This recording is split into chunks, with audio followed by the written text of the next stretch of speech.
Yeah, I know, creepy as all hell, but I'm doing some work down here cleaning it up. Let's ignore all this for a second. So the book's going good. The stuff that I just did last night, instead of writing things down in my pad and just doing all the adjustments there and then jumping into the story and then fixing it there, I was listening to it and doing just live changes as I was going along it.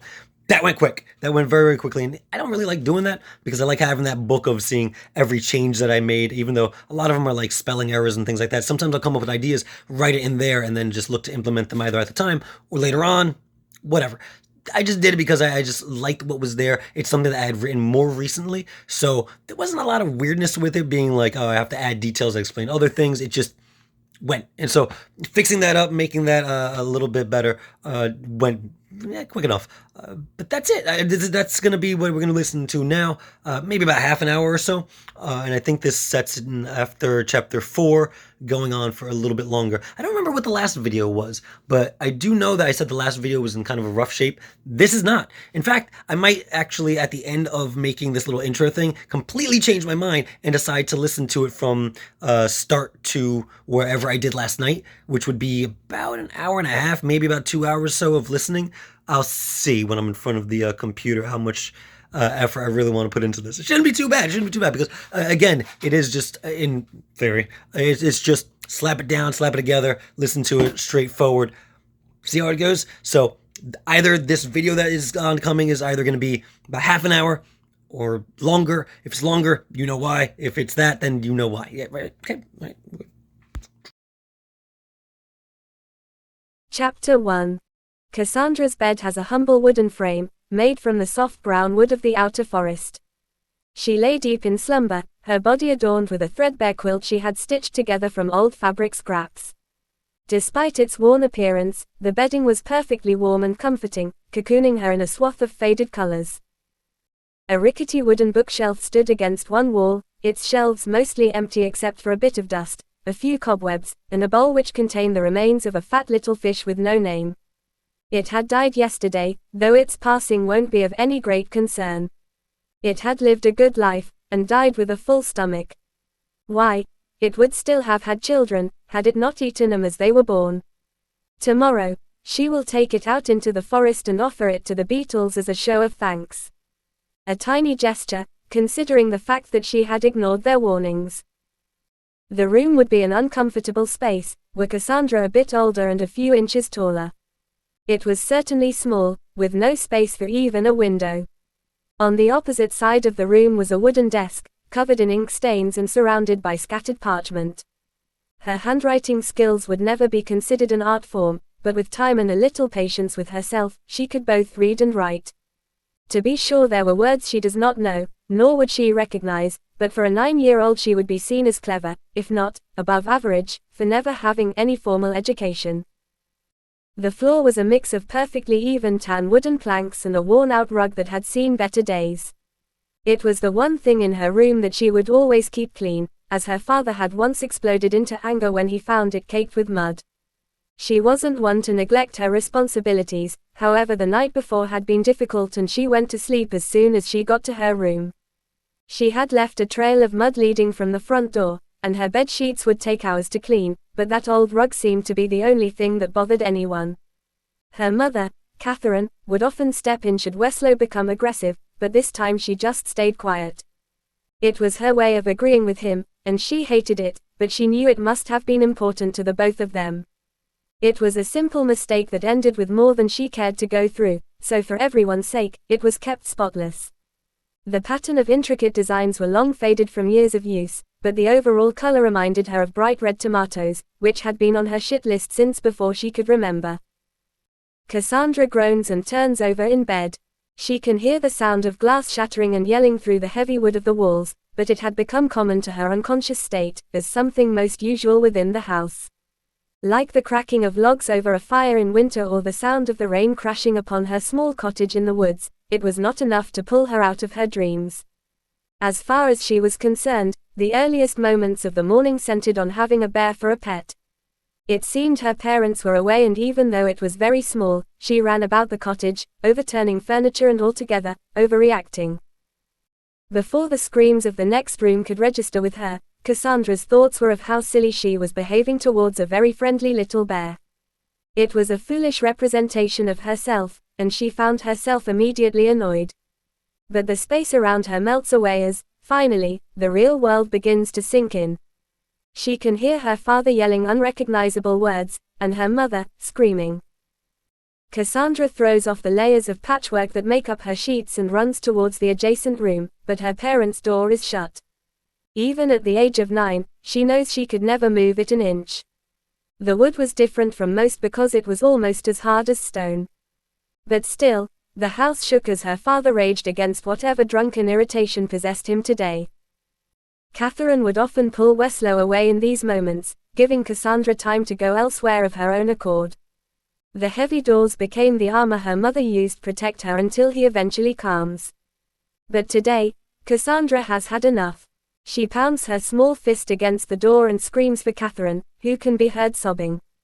Time dragged on as Weslow slowly opened the door, but before she could spot her mother through the upturned furniture, fallen books and smashed artwork, Weslow pushes her to the ground. The look on his face took the fight out of Cassandra, and her voice caught in her throat.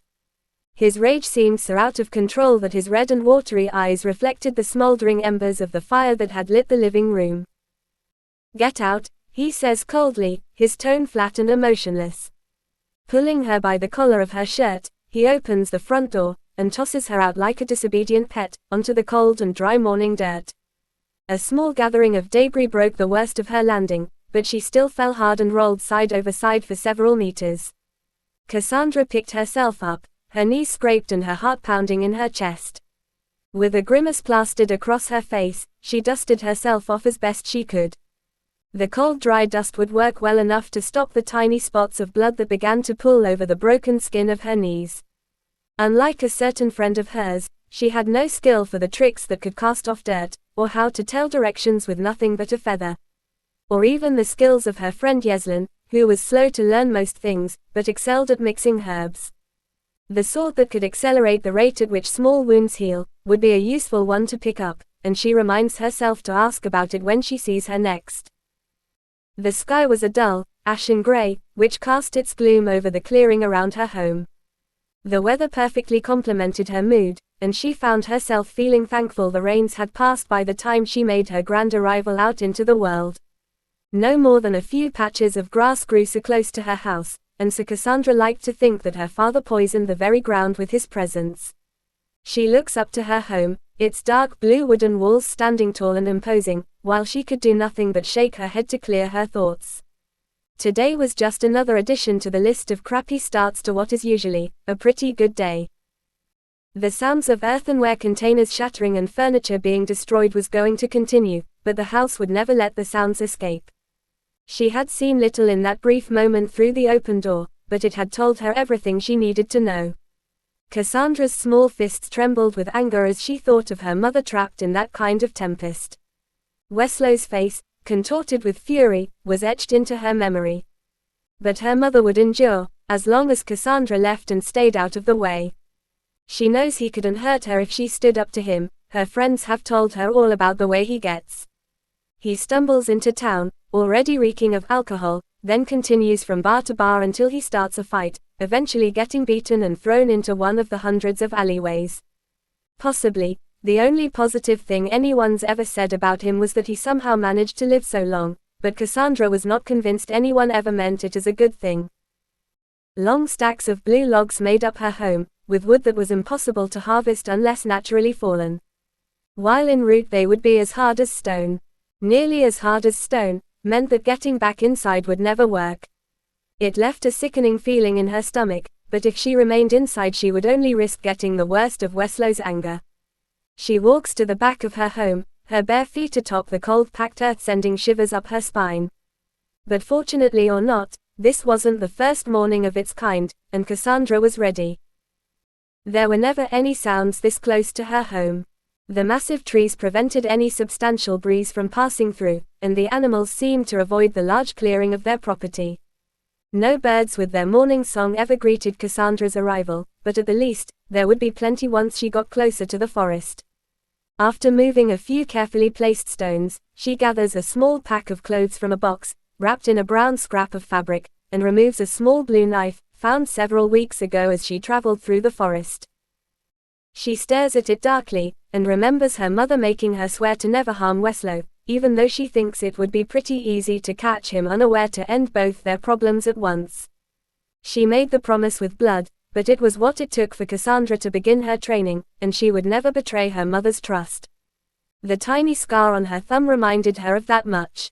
But still, you grow stronger every day, Catherine would say, and Cassandra knew it wouldn't be long before she would put a stop to her father's nonsense.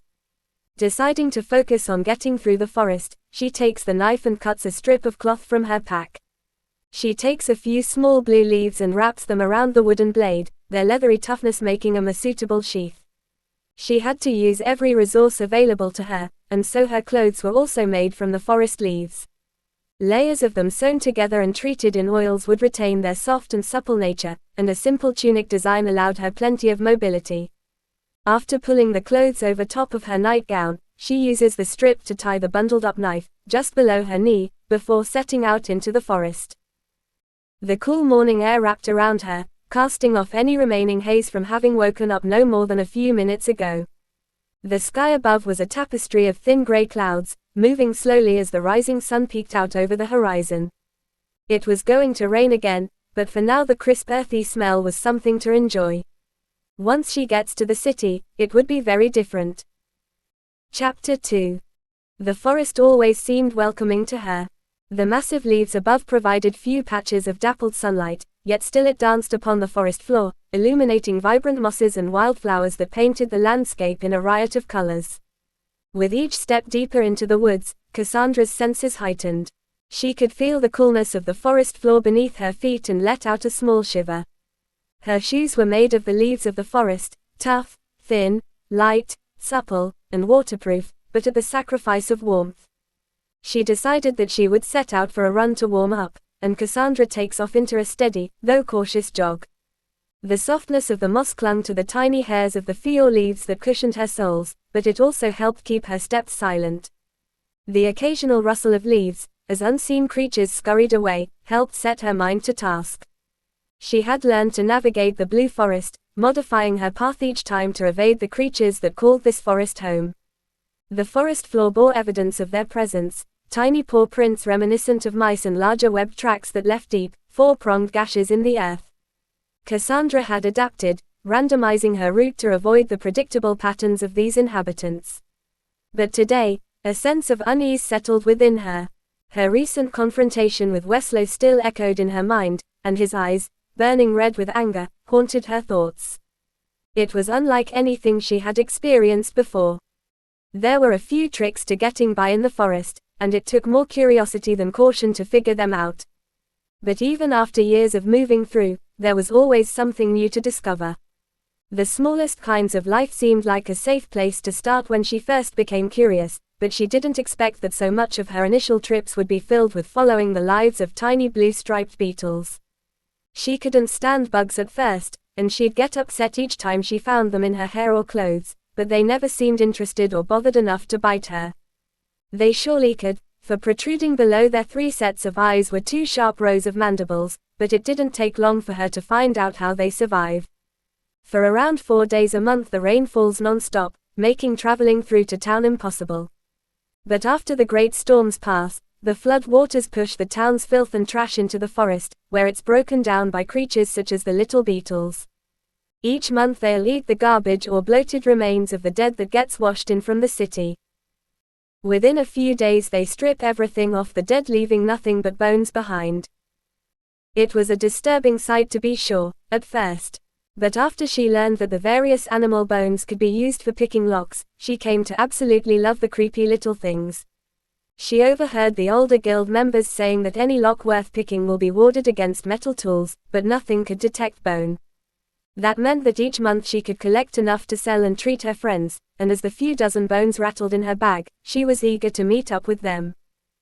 Living in the center of the Blue Forest had moments of great peace, but it also cut Cassandra off from the entire world. She has no one she can speak to, no neighbors to visit, and no food stalls to beg from. But most importantly, her friends could never come here. She needed them in her life, so she wouldn't risk them being hurt. What's more is that they cared about her just as much. They didn't act or talk the same way around her as they did with everyone else, and it wasn't just because she had saved their lives. They always make time for her, they always want to hear about her training at home, the things she discovers in the forest, and to tell her their stories too. One was always in the middle of some silly new problem of gigantic proportions, with Cassandra getting roped in to help. Yet you might be forgiven for thinking that the other brought some manner of caution or maturity to the group, because for the truth of it, 19-year-old Yeslin was in many ways so much worse. A stolen item could be replaced, and sometimes a person may want to see them beaten to a pulp, but Yeslin was a lot trickier when it came to getting what she wants. Though dangerous instances may be rare in comparison, it meant that when Yeslin needed help, things were already really bad. There was probably so much more than what they told her, but Cassandra understands that they have to do things to get by, and they're the sort of things they don't want her anywhere near. Over time, Cassandra found that the blue bugs seemed to respond to her. This took quite a long time to notice, but eventually, they weren't in her hair anymore. At times a large group of them would rise up out of thin air, directly in front of her path, gathering en masse to the point where she would have to find another route through.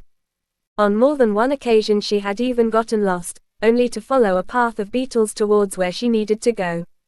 Not back to their nest or back where she came from, but as though they understood her intentions and were doing their best to help. Such behavior didn't extend far beyond little bugs though, and after the sun sets there was nothing that could help. Everything about the forest was hostile at night, down to the scattered red vines that sought to expose anything unnatural to the forest that happened to stop for more than a moment. They illuminate when disturbed in places where the sun cannot reach them, and at night. They were also why cutting a path through wouldn't work.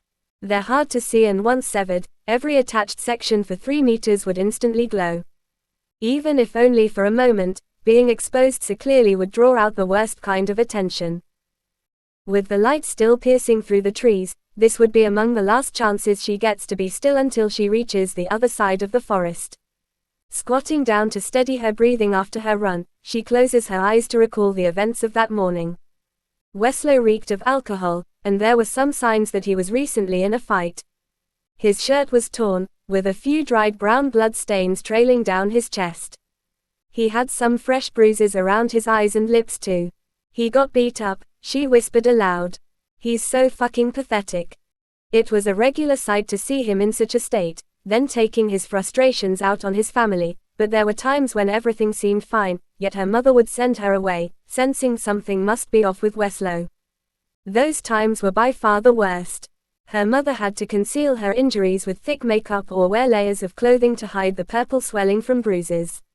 She never went anywhere to escape, but she would still put on a show as though Cassandra couldn't tell what was wrong. Even so, it would show in Catherine's movements during training. At times she might only use one hand to fend off Cassandra's attacks, or she would forego the quick steps she used to dodge, instead bearing down and pivoting as she blocked and parried. There was no way to comprehend it fully. Her mother had been training her in self-defense since the age of 4, and now, on the cusp of her 10th birthday, Cassandra knew that she herself possessed the strength enough to kill him. Her mother had no reason to endure such abuse, she could certainly overpower Weslow effortlessly. Shaking off her contemplation, Cassandra became acutely aware of the need to press on. There was nothing left for her back home. With renewed determination, she resumed her journey, knowing she had no more than a half-hour's time until she reached the outskirts of the slums. Finally, a glimmer of familiarity emerged, a small stream she had previously crossed farther to the north. With a sense of relief, she decided to follow this direction. She estimated it would take only another 10 minutes to reach the city. However, as she crossed the stream and ventured no more than a few meters in, her heart sank. The fog was gathering at an alarming rate and the sound of the stream completely disappeared. Even so, with an idea of the direction she has to go, she decides to press on. But once again, found herself stopping before a thin line of beetles. She crouches down and whispers, "I'll deal with whatever it is. I'm in a hurry." At times, this would be plenty for them to allow her passage. She was aware that a possible danger lay ahead, but the morning had left her with little patience for finding a new path forward. "You're getting stronger with each passing day." Her mother's words rang through her mind, and it was enough for her to make her decision final. But more and more beetles gathered, piling on top of each other and raising several inches above the ground. Within a few minutes there would be enough to completely block her path, so she takes the opportunity to hop over them, careful not to harm a single one. She meant to continue onwards, but realizes that her bag was no longer with her. Turning back, she sees it laying atop the mass of beetles. What's more was that she hadn't dropped it at all. The strap that held it in place had been chewed through in the second it took for her to jump over them. I know you mean well, and thank you. But really, I'll be alright. May I have my bag back? She reaches her hand for it, but the beetles retreat. Fine, she yells. Take it. But when I take the head of whatever stands in my way, you better give it back. And with that, she moves on, now running without a shred of caution. Her friends would be waiting for her, and that was all that mattered. Should she come face to face with this unknown danger, she would kill it. To Cassandra, it was as simple as that. Chapter 3. Pressing past massive leaves and slipping through tightly packed trees, Cassandra's feet suddenly felt as though they had been kicked out from beneath her. She stumbles forward, all sense of equilibrium lost as she spills down an incline.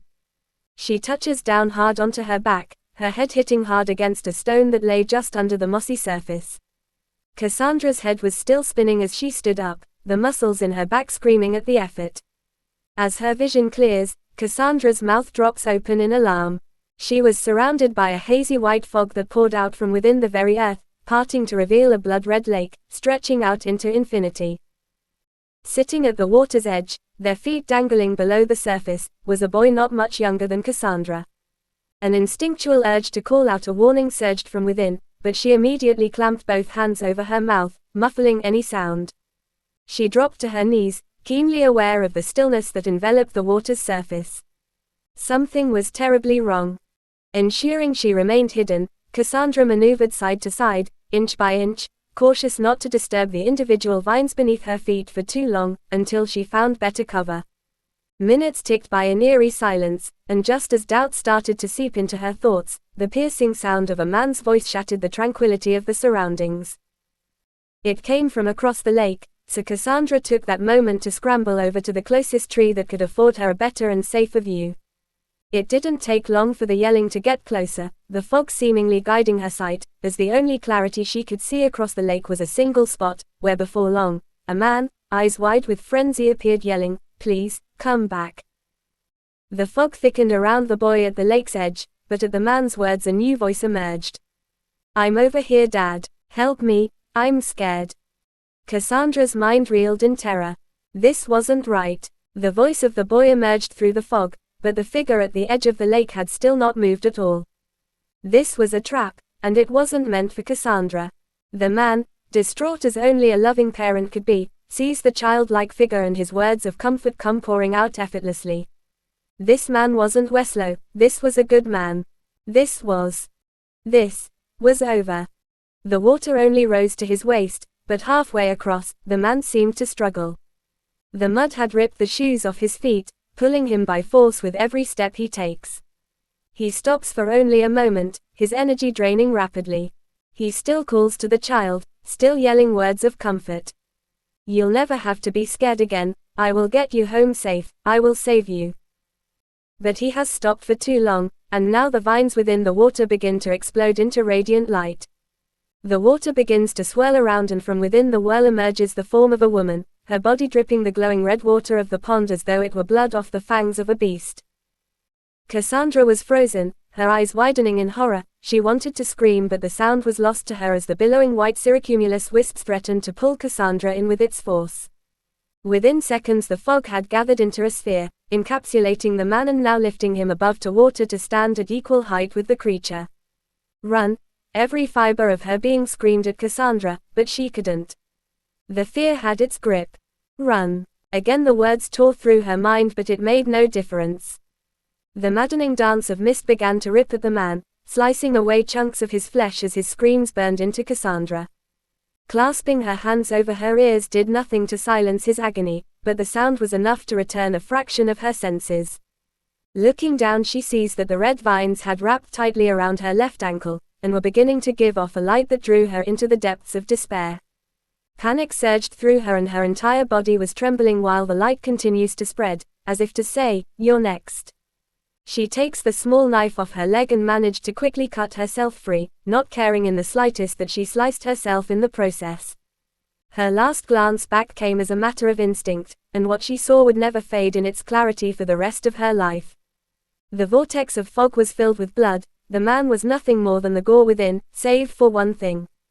The sphere lifts above the creature's form and bursts, its arms stretched above its head in welcome as the blood rains down upon it, and within its hands was the man's heart. Branches whipped at her face, leaving scratches, and every stone and vine caused her to stumble, but she kept running. The screaming in her mind wouldn't stop, forcing her to review the scene over and over. The warmth of the man's voice calling for his child, the screaming, the way the creature seemed so close to her kind, the sound of the blood bursting forth and splashing into the lake.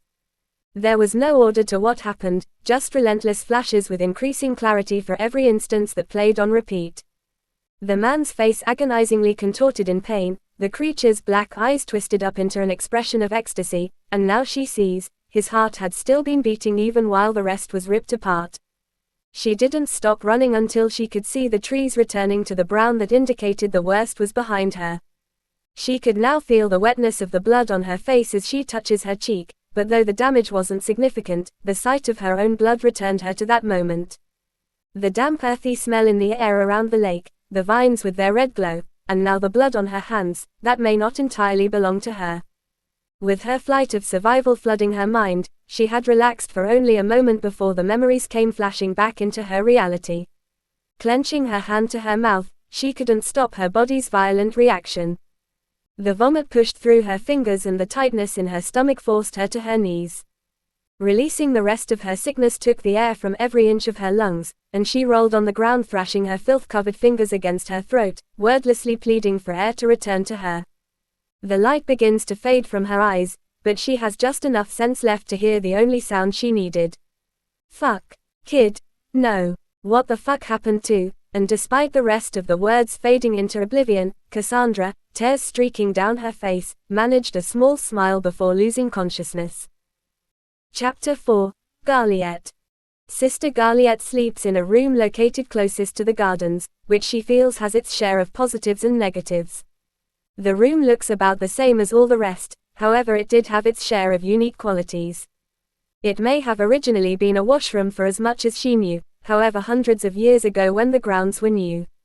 Her window may have been a mural depicting some grand moment, perhaps. But during her time here, it has been no more than a rectangular hole in the wall. The grand mural was far from the end of her fantasy, as quite often she would be lost in thought, imagining the world as she would have liked it. Something calmer, most certainly. The weather, for one, was easily predictable if your guess was that it'll pour, then dry up, and then pour again. The problem was that there would be no more than a handful of minutes before the change would happen. The rainfall could clear, dry, then rain again a half a dozen times a day. Being the first to know when the storms are passing through, wasn't her most favorite feature. With the wind blowing hard enough to make the rain fall nearly horizontal through the opening, she usually wakes up cursing, with her sheets half wet. Whatever had filled the stone window had been destroyed hundreds, if not thousands of years ago. Today though, it wasn't a storm that woke her, but a voice. Her eyes flutter open as she absent-mindedly wipes her face of sleep debris, and she sees the first light of the day shining in. After a great yawn overtakes her, she listens. The singing is still there, but it is still a bit too early for the children to be awake. Perhaps one of the rats have snuck out. Oh well, she thinks. There was no great urgency to inspect the sound, as it rang through the gardens. Garliette slowly gets out of bed and pulls her outfit on over her nightgown. She was about to set a pot of water on to boil, but a thought occurred to her. That voice sounds so young, but none of the little ones know how to count so well. He goes all the way up to 20, she thinks, before hearing him start to describe what colors he must be seeing. Red, orange, white, blue. He must be in the center of the garden, where all the different flowers come together. She tosses her earthen cup to the ground. It was no great thing, as it crumbled harmlessly underfoot. It was the last of a batch she had made less than a week ago, but she would shape and fire a dozen more by the end of the day. For now, she was nearly frantic with excitement, and another broken cup didn't matter. Today, a new child may have arrived at Helu's Diem. A small child by her guess. 4, maybe 5 years old, with a clear, beautiful voice, who was singing every word. It was a boy, which flitted through her mind as a negative, as she was hoping the next would be another girl, but the thought was swept away and replaced with her image of him as she quickly made herself the very least bit presentable, before throwing open her door and running toward the gardens. 1, 2, 3, 4, 5, once I caught a fish alive. From the moment she left her room, his voice was lost as she ran down the oppressively lightless hallway, but before she could pick it up again, the worst possible thing that could happen, happened. Rebecca had also woken up and stuck her head outside her door in time to hear Garliette charging toward the gardens. Her eyes grew wide as they quickly adjusted to the darkness, and understanding became evident. Still in her frumpy white sleep cottons, with her face covered in a thick green herbal mask, she made her move. Rebecca had no window in her room, so she could not have heard the boy, but everything about Gal's demeanor told her enough. "Not again, you evil witch!" she yelled as she burst out of her room, positioning herself to intercept Garliette. With a pass of her hand, the muddy face mask was swept away and thrown to the center of the hallway. "Out of my way!" Gal yelled. But Rebecca would not back down. Most of the children staying on the grounds were in their middle years, a stubborn time where they do their best to ignore every ounce of advice. There were a few, no more than several months old, but their care was decided upon by vote and tally. For Garliette to be in such a state, meant that they must be between 2 and 6 years old, she thinks. But in the rare instance a child should be found by a sister, she would be in charge of the child for a week, and if compatible, possibly for months beyond. Answer: due to the rectangular hole in her wall, Garliette has been able to spend with them what most would consider to be the cutest and most influential stage of their lives. Where every day is a fun new adventure as they look to her for help in their new environment. Where her guidance will live within them, forever. Her room gave her the advantage here, but she had to get past Rebecca. If I could just time it right, Gal thinks, Becca will only have one chance to stop me with one of her silly little magic tricks, but which one? She had 5 that Gal knows of. She can see clearly in the dark, but that wouldn't help her avoid getting bowled over, she thinks, as Rebecca is much smaller than her.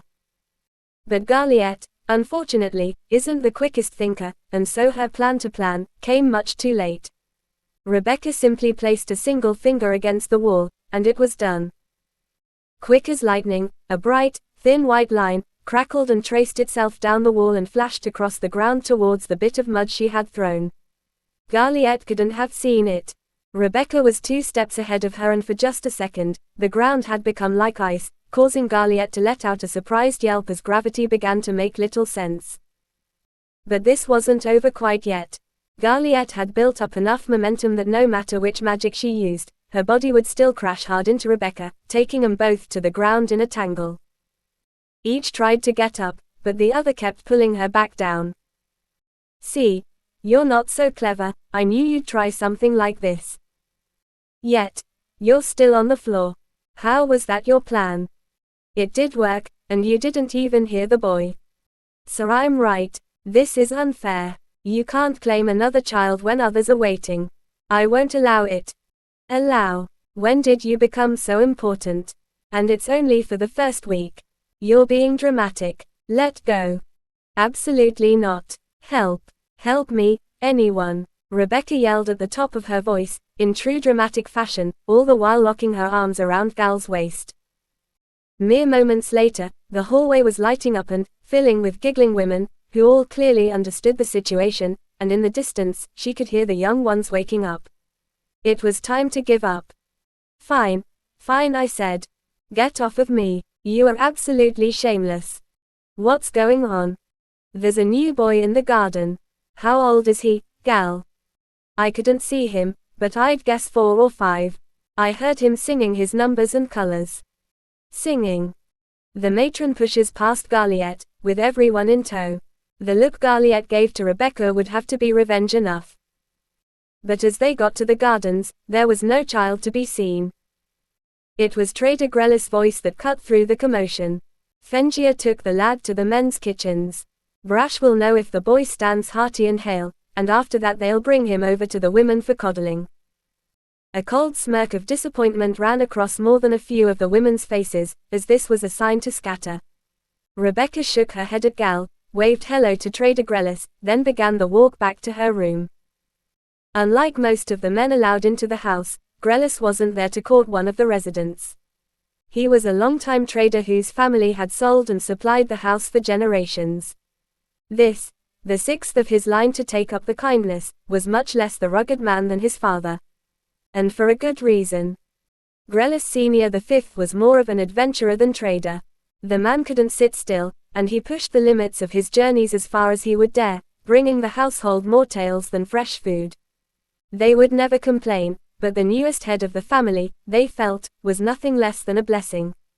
Food, clothing for all ages, and supplies to the point where they had to decline at times due to lack of space. Grellis the sixth, you see, loved every aspect of being a trader. His work was more than his legacy, but a sincere effort of goodwill to help those who could not help themselves. And nothing showed that quite as well as the woman he calls his wife. Where's your better half? She took off to the slums again, said something about the game those rats play. I don't remember the name, but she took a bag of those pressed leaf spheres they toss about. Will she be all right? My girl knows how to handle herself. Besides, they know her face is a good one, and the people down there would kill for a kindness. Sorry to the one who tries to take her away from that lot. But enough of your niceties, go on and ask about the boy. How old is he? He laughs heartily, you're as obvious as the weather. He's 3 years old. How do you know that? He told me. He speaks. Quite a lot, in fact. Nothing like you and I having a chat. You see, he says everything in song, but if you can follow his mind a bit, you'll see what he means. Wait, but where did he come from? Do you know that? I do not. Found him sitting on that patch of grass I planted a few years ago, naked as a bird and having a bit of a song. Which grew in wonderfully. You know, I got the seeds for that garden from. Her expression soured towards the change in topic. Ah, never mind. You only have ears for the lad, I see, and I don't blame you. Charming, wouldn't do the boy justice. I doubt the matrons will keep the boy for less than a month before saying he's clear to be amongst the sisters. But don't believe them. I put him in some fresh clothes after getting a diaper on him, and he's as healthy a lad as I've ever seen. They wouldn't. Calm, calm. I'm mostly pulling your leg. Everything about the boy is true, but it's more likely they'll want him making his introductions sooner than later. He's gonna be good to have around. Thank you, Grellis. Go on. Ah, but first, I nearly forgot, take this to your man Yaston, he says as he pulls a dusty old book from his pack. The child had me forgetting that I was holding on to this. Of course. Farewell, trader. Answer, Garliette resigns herself to what comes next. She didn't know why, but as she waved goodbye to Grellis and walked closer to the men's kitchen, she began to feel nervous. She was awkward when turning down her fair share of advances, but they weren't the sort to persist. Honor for the men meant believing that any of them could be reconsidered even after having been refused. They would remain respectful at large, but the kitchens were a different story. There were no classes mandatory for the rats to attend, and they could leave at any age should they decide. No adults were allowed to press their knowledge, so they used other means to gain their interest. And for the last few years, the children were most in agreement that the food they ate during their lessons with the men was better by far. Entering the kitchens would be a hassle, but she would deal with it. She doesn't think that either of the two who've pledged themselves to her would be there. Joran would be preparing survival activities disguised as games for the young who were near the age of confliction. He would often consult her whilst devising these elaborate exercises, always unsure of whether a fun activity had taught enough or whether a serious lesson was fun enough. Like the others, he was in his own way, perfect. Taller than her by a hand, With a lean and muscular build, one would be forgiven for assuming he thought of nothing more than his own reflection. Nothing at all like Yaston, who persisted in looking as though he most recently tumbled down a hill. He was quite charming when he wanted to be, but he loved nothing more than to collect and restore the crumbling works of literature that the trader Grellis would sometimes stumble across. How she wound up with a pair of brothers as options was the talk amongst the other sisters for a time. But for the truth of it, she had come to consider each as dear to her. But they likely wouldn't be there. Instead, Varian the Hungry, a younger man, new to the house, lingered beyond the entrance to the underground men's kitchens. He was watching as the women appeared in search of the child, though his expression was unreadable. Casting aside her irritation at the morning's kerfuffle, she set her mind to making her introduction. Hopefully she would find him more pliable than most of the kitchen men. Setting her most pleasant smile upon her face, she says, "They've kicked you out again. You must be Garliet," he says. "So you know of me?" She replies, "I know what you're doing. When she wants something she'll try to talk to you," they said, all nice and casual. "Then before you know it, she'll have you in her pocket. I don't put much faith in rumors, but you fit every bit of the description." That was quite the scene. "I haven't a clue what you're talking about. Who told you that?" He smiles sheepishly, and taps one finger against his left ear. "I was born with a sliver of hearing infinite. Though I can't hear more than a few hundred yards, it's not a magic I can control. That being said, it probably wasn't the best plan, rushing down a woman of magic like Rebecca." "I see, hungry for information. I would have imagined such a moniker would apply to someone more robust. But that makes perfect sense. I'll have something prepared for next time. I wish to see the boy. Will you try to stop me, my new friend Varian?" "Not at all, go ahead. I'm a man grown, so they really have no business putting me on guard duty over the silly pissing contest they play with the women. What about learning how to cook? I heard Brash wanted you helping out." "My ears are nothing compared to how you come about your information. He assumed that my work with blades would do well in the kitchens, but it's not for me. I care not for the difference between a carrot chopped or sliced." "That would be a waste of your talents, I'm certain. Peeling potatoes and chopping onions is not for me either. Why not teach the young? There's plenty of room for further education, and the times aren't getting any easier." "Best not, or we'll have the lot of them throwing spoons against the walls by sundown. Then I'd actually feel bad during a scolding from Brash. He's far too serious. If it were up to me, let the children throw spoons, did you say? Why spoons? What madman puts a blade in a child's hand and tells them to toss it? Best get the aim down first, safety first and all that." "Oh right, you see. You already sound like a teacher. Let the rats throw spoons or whatever. Then they can learn how to mend it and how to fix a wall as well, huh? I'll tell Grellis we need some supplies and I'll have a group for you by tomorrow. That way Brash shouldn't have to yell, and when you're dead and gone the little ones will keep your lessons alive. Everyone wins. Bring food. Did I just agree to something? I'm still in range to last a good while on the hunt. Most of the old ones like Brash would drop dead the second they left the grounds, so I'll stick to what I'm good at while I still can." "Better not let them hear you call them old. Still, tomorrow you'll teach what you can, it won't take long, right? The idea is not hard to understand, it's just practice and a few tips really." "Perfect. So 1 hour and then you can grumble off to your hunt. If any show promise, then we can also discuss a schedule for taking a few rats with you on your hunt. Although, you know we get more than enough supplies with Grellis as trader." "I know, but you can never have enough money put away just in case, and food's the best way to get some. I've spent time as a raider and it's nasty work. It's wise to have your own paid men to keep things calm should the red come knocking. I've been here but a few days, but it seems like this place has only known peace, and I would prefer it stayed that way. Thank you, Ver. Put in a good word with Rebecca for me, will you? Oh, and they might ask what happened to me. I believe I shall. I can already tell that you have the perfect temperament for this place. What should I tell the men? The truth, of course. That I was no match for you at all. Her laugh came as a surprise to Virion.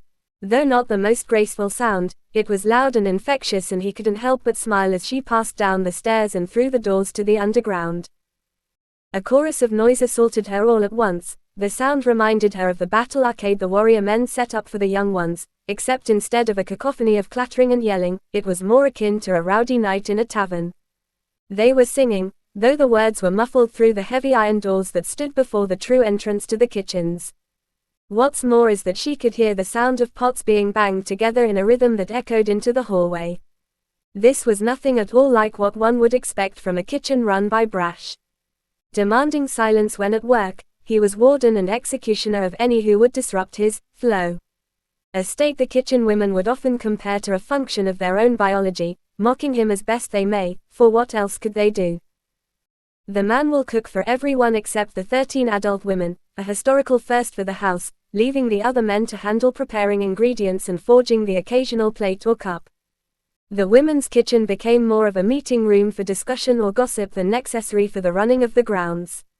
Though less than 50 rats, the 4 women who've chosen to run the kitchens used to struggle to feed every age every meal, let alone have time to manage lessons for the lot, and wash the clothing of the 22 girls under their own care. Before he arrived, the meals were very often a test of patience. Some of the younger ones would always end up refusing a meal, and the older children would pick at their food with very little enthusiasm. Instead, they would socialize, with childish pestering leading to fights among those closest to leaving the grounds that would leave the floor littered in the soft and crumbly remains of their cups and plates. Firing new ones every meal was exhausting for everyone. But now, you would hear nothing but the sound of food being devoured. No longer did the little ones complain, nor did the older ones have time to argue. They would finish their meals and go off with renewed drive toward whatever stood before them that day. Perhaps what insulted the women the most was that Brash had gotten to Trader Grellis. Under normal circumstances, Gal would have refused to believe that any of them could keep something to themselves. They had never kept secrets, as though the idea itself was unfathomable. Grellis III was said to go so far as to answer questions by singing outlandishly long and detailed songs and poems about how she learned the information. It was known to everyone that if you had something to keep hidden, you should never tell it to a trader. She thinks the saying must have originated with Grellis I, but to the point, Grellis VI would not share the ingredients he collected for Brash. We go way back, and I owe him a life debt. He saved our eldest from a bad spot, and he's been a good friend to our family for many years. I know how he is about his food, so I can't say nothing more. It would be much simpler if the head of the women's kitchen were of a softer temperament. Upon meeting Brash for the first time, the man had prepared a few meals as a courtesy, but she chose that very moment of goodwill to offer very harsh critique of his dishes. She would think of herself as consumed with regaining her position as best in the house, but it was clear to everyone else that she was completely in love with the man. But from the bumpy beginnings, things have only progressed negatively. As Garliette moves down the short hallway, it occurs to her that she's lightly pressing one foot upon the ground before the other. What's gotten into me, she thinks before straightening her back and clearing her throat. Her intention was to announce herself and demand they show the boy to her, but a loud, a hum, behind her nearly made her jump out of her skin. With her vision finally adjusting to the dim light within the hallway, she turns, only to find herself blinded again. A gruff voice says, "No bother having to dress down Virion if it's you, what mission did you press upon him? How does your mad beard not shed throughout the entire kitchen?" she says, as she takes a step away to disentangle herself. "Because it knows better. Answer or I'll tell your pretty brothers in perfect detail how I caught you sneaking in here like you meant to make off with the child in a flour sack." "He'll be teaching a class in the morning," she says in a mumble. "It's only an hour, but more urgently I must inform you that he called you an old one." "So what that I'm old?" His lack of respect is mutual in any case. How a man could throw a blade makes zero bloody sense to me. But you did walk right by me without a single notice, so nothing seems impossible anymore. But I'll make a cook of him if it kills him. Your passion is an inspiration, now, can I? No. Go away. But a grin spreads itself upon his face as he says, "We've already named him." "No, you did not." "You're right, it's more truthful to say your man Grellis named him." "I'll kill him." "You won't. And he didn't do it with intention in any case." Says, "Make sure the lad's hearty and hale," and since then when we ask the boy's name he keeps singing the words, hearty and hale. He seems born with the hearty bit, so our wish for the lad is that he be hale. Garliet sighs in resignation, "I am defeated. Today is proving to be irksome. Do you intend to keep him with the men?" "We could, but this turn we've got men better suited for war than childcare. No one would deny that the system you women have done up with have kept those rats alive for years longer than most of 'em out there." "You mean it? I would think a man of war would find our way too loosey-goosey."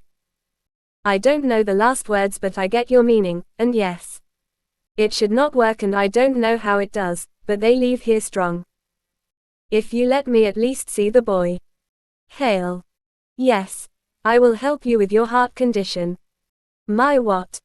"Miss Dewelve, I believe." "What can you do?" "A lot. Now let me in." "I don't trust your methods. What exactly will you do?" "Perhaps I'll tell her the story of how you named the boy." "But I didn't. I'll not have you lie to her." "You'll just have to tell the story to her, properly, over dinner. I doubt that she often hears such things about you, and I couldn't, not over dinner. I can't seem to find my words when she looks at me. I'm saying I'll figure something out. She's just not the easiest to talk to." "Go in, but we have a deal." "I swear to it." "Thank you, brah. Get a move on." Okay, all right." Pulling open the door to the kitchens could only be described by Galliette, as though she were entering the heavens. The room was a spotless and shining white, and the reflection of the tube lights running along the ceiling instantly blinded her as she entered past the dim hallway.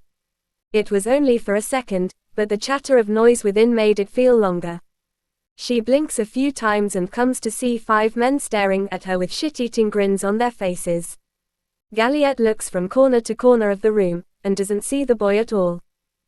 Before her mouth could open, the men broke out in laughter from the absolute dumbfounded expression on her face. And then they sang, "Hearty and hale, hearty and hale." They repeated the words with sharply rising and falling inflection, changing between a soft, almost girlish pitch to a low, deep rumble.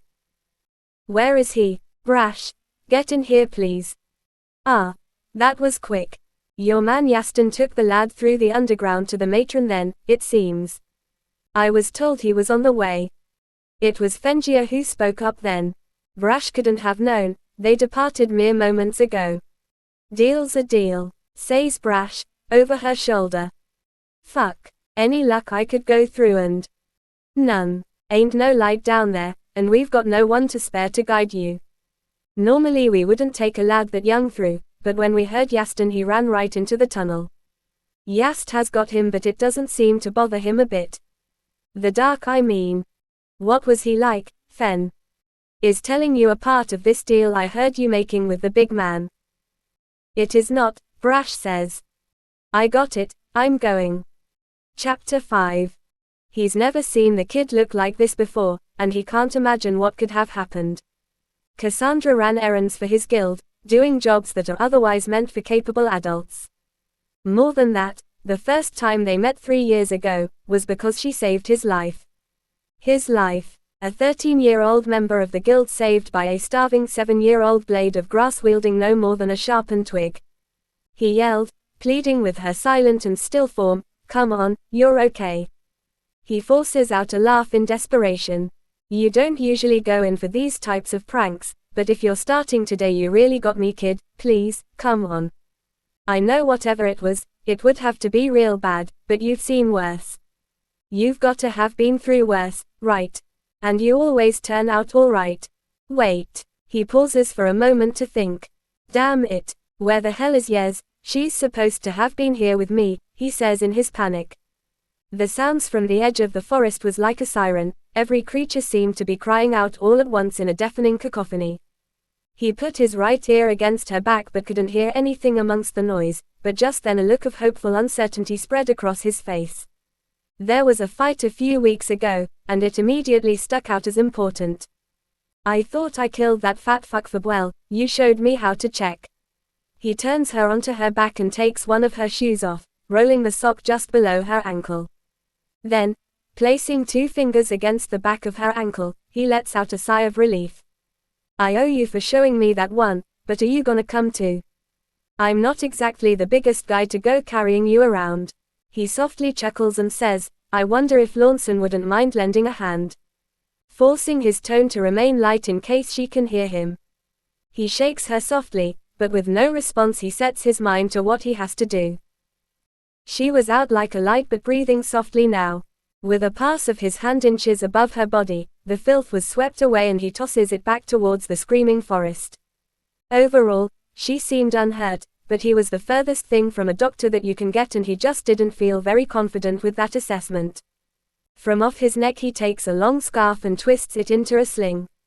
Gathering her onto his back, he starts towards a place he knows can help. There's gonna be trouble but that can wait. You better have a good story, kid, he says, as he makes a slow start back. After a few minutes, he looks up just in time to see the first drops of rain. As he makes his way back towards the town, the atmosphere grows increasingly ominous.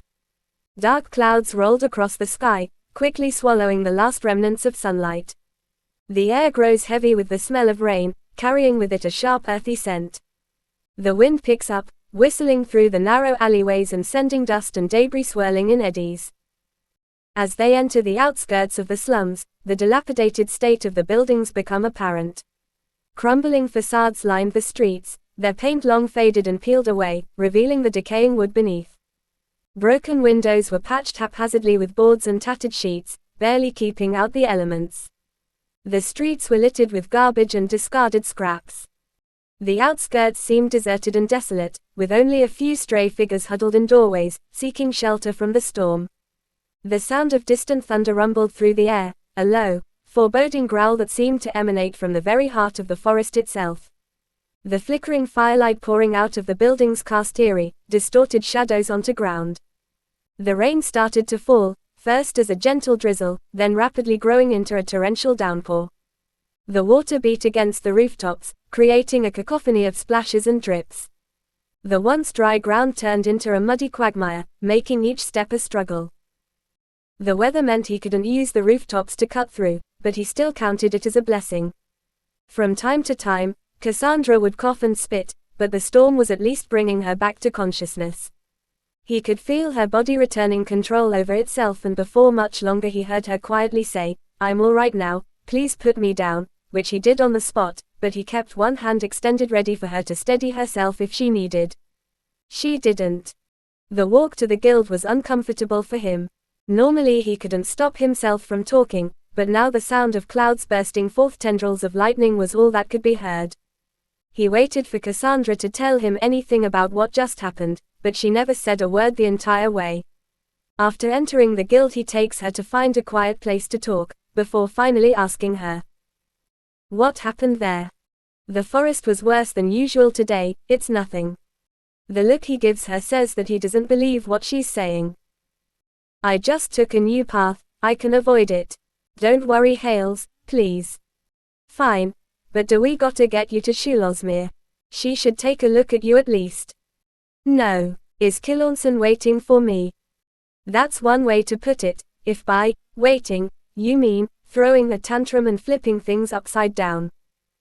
Good. My mom says that people are easier to fight when they're mad and you're not. Does that include people with fists the size of a watermelon? I think she might adjust her sage wisdom with a few more bits of intel, kid. More to hit when someone's bigger than you, Hales. I just have to worry about getting caught. You're pretty confident, huh?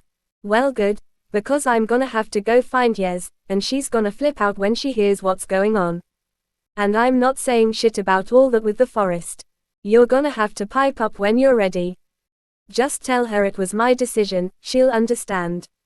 So, your friend is the reason Lawson's been throwing things around.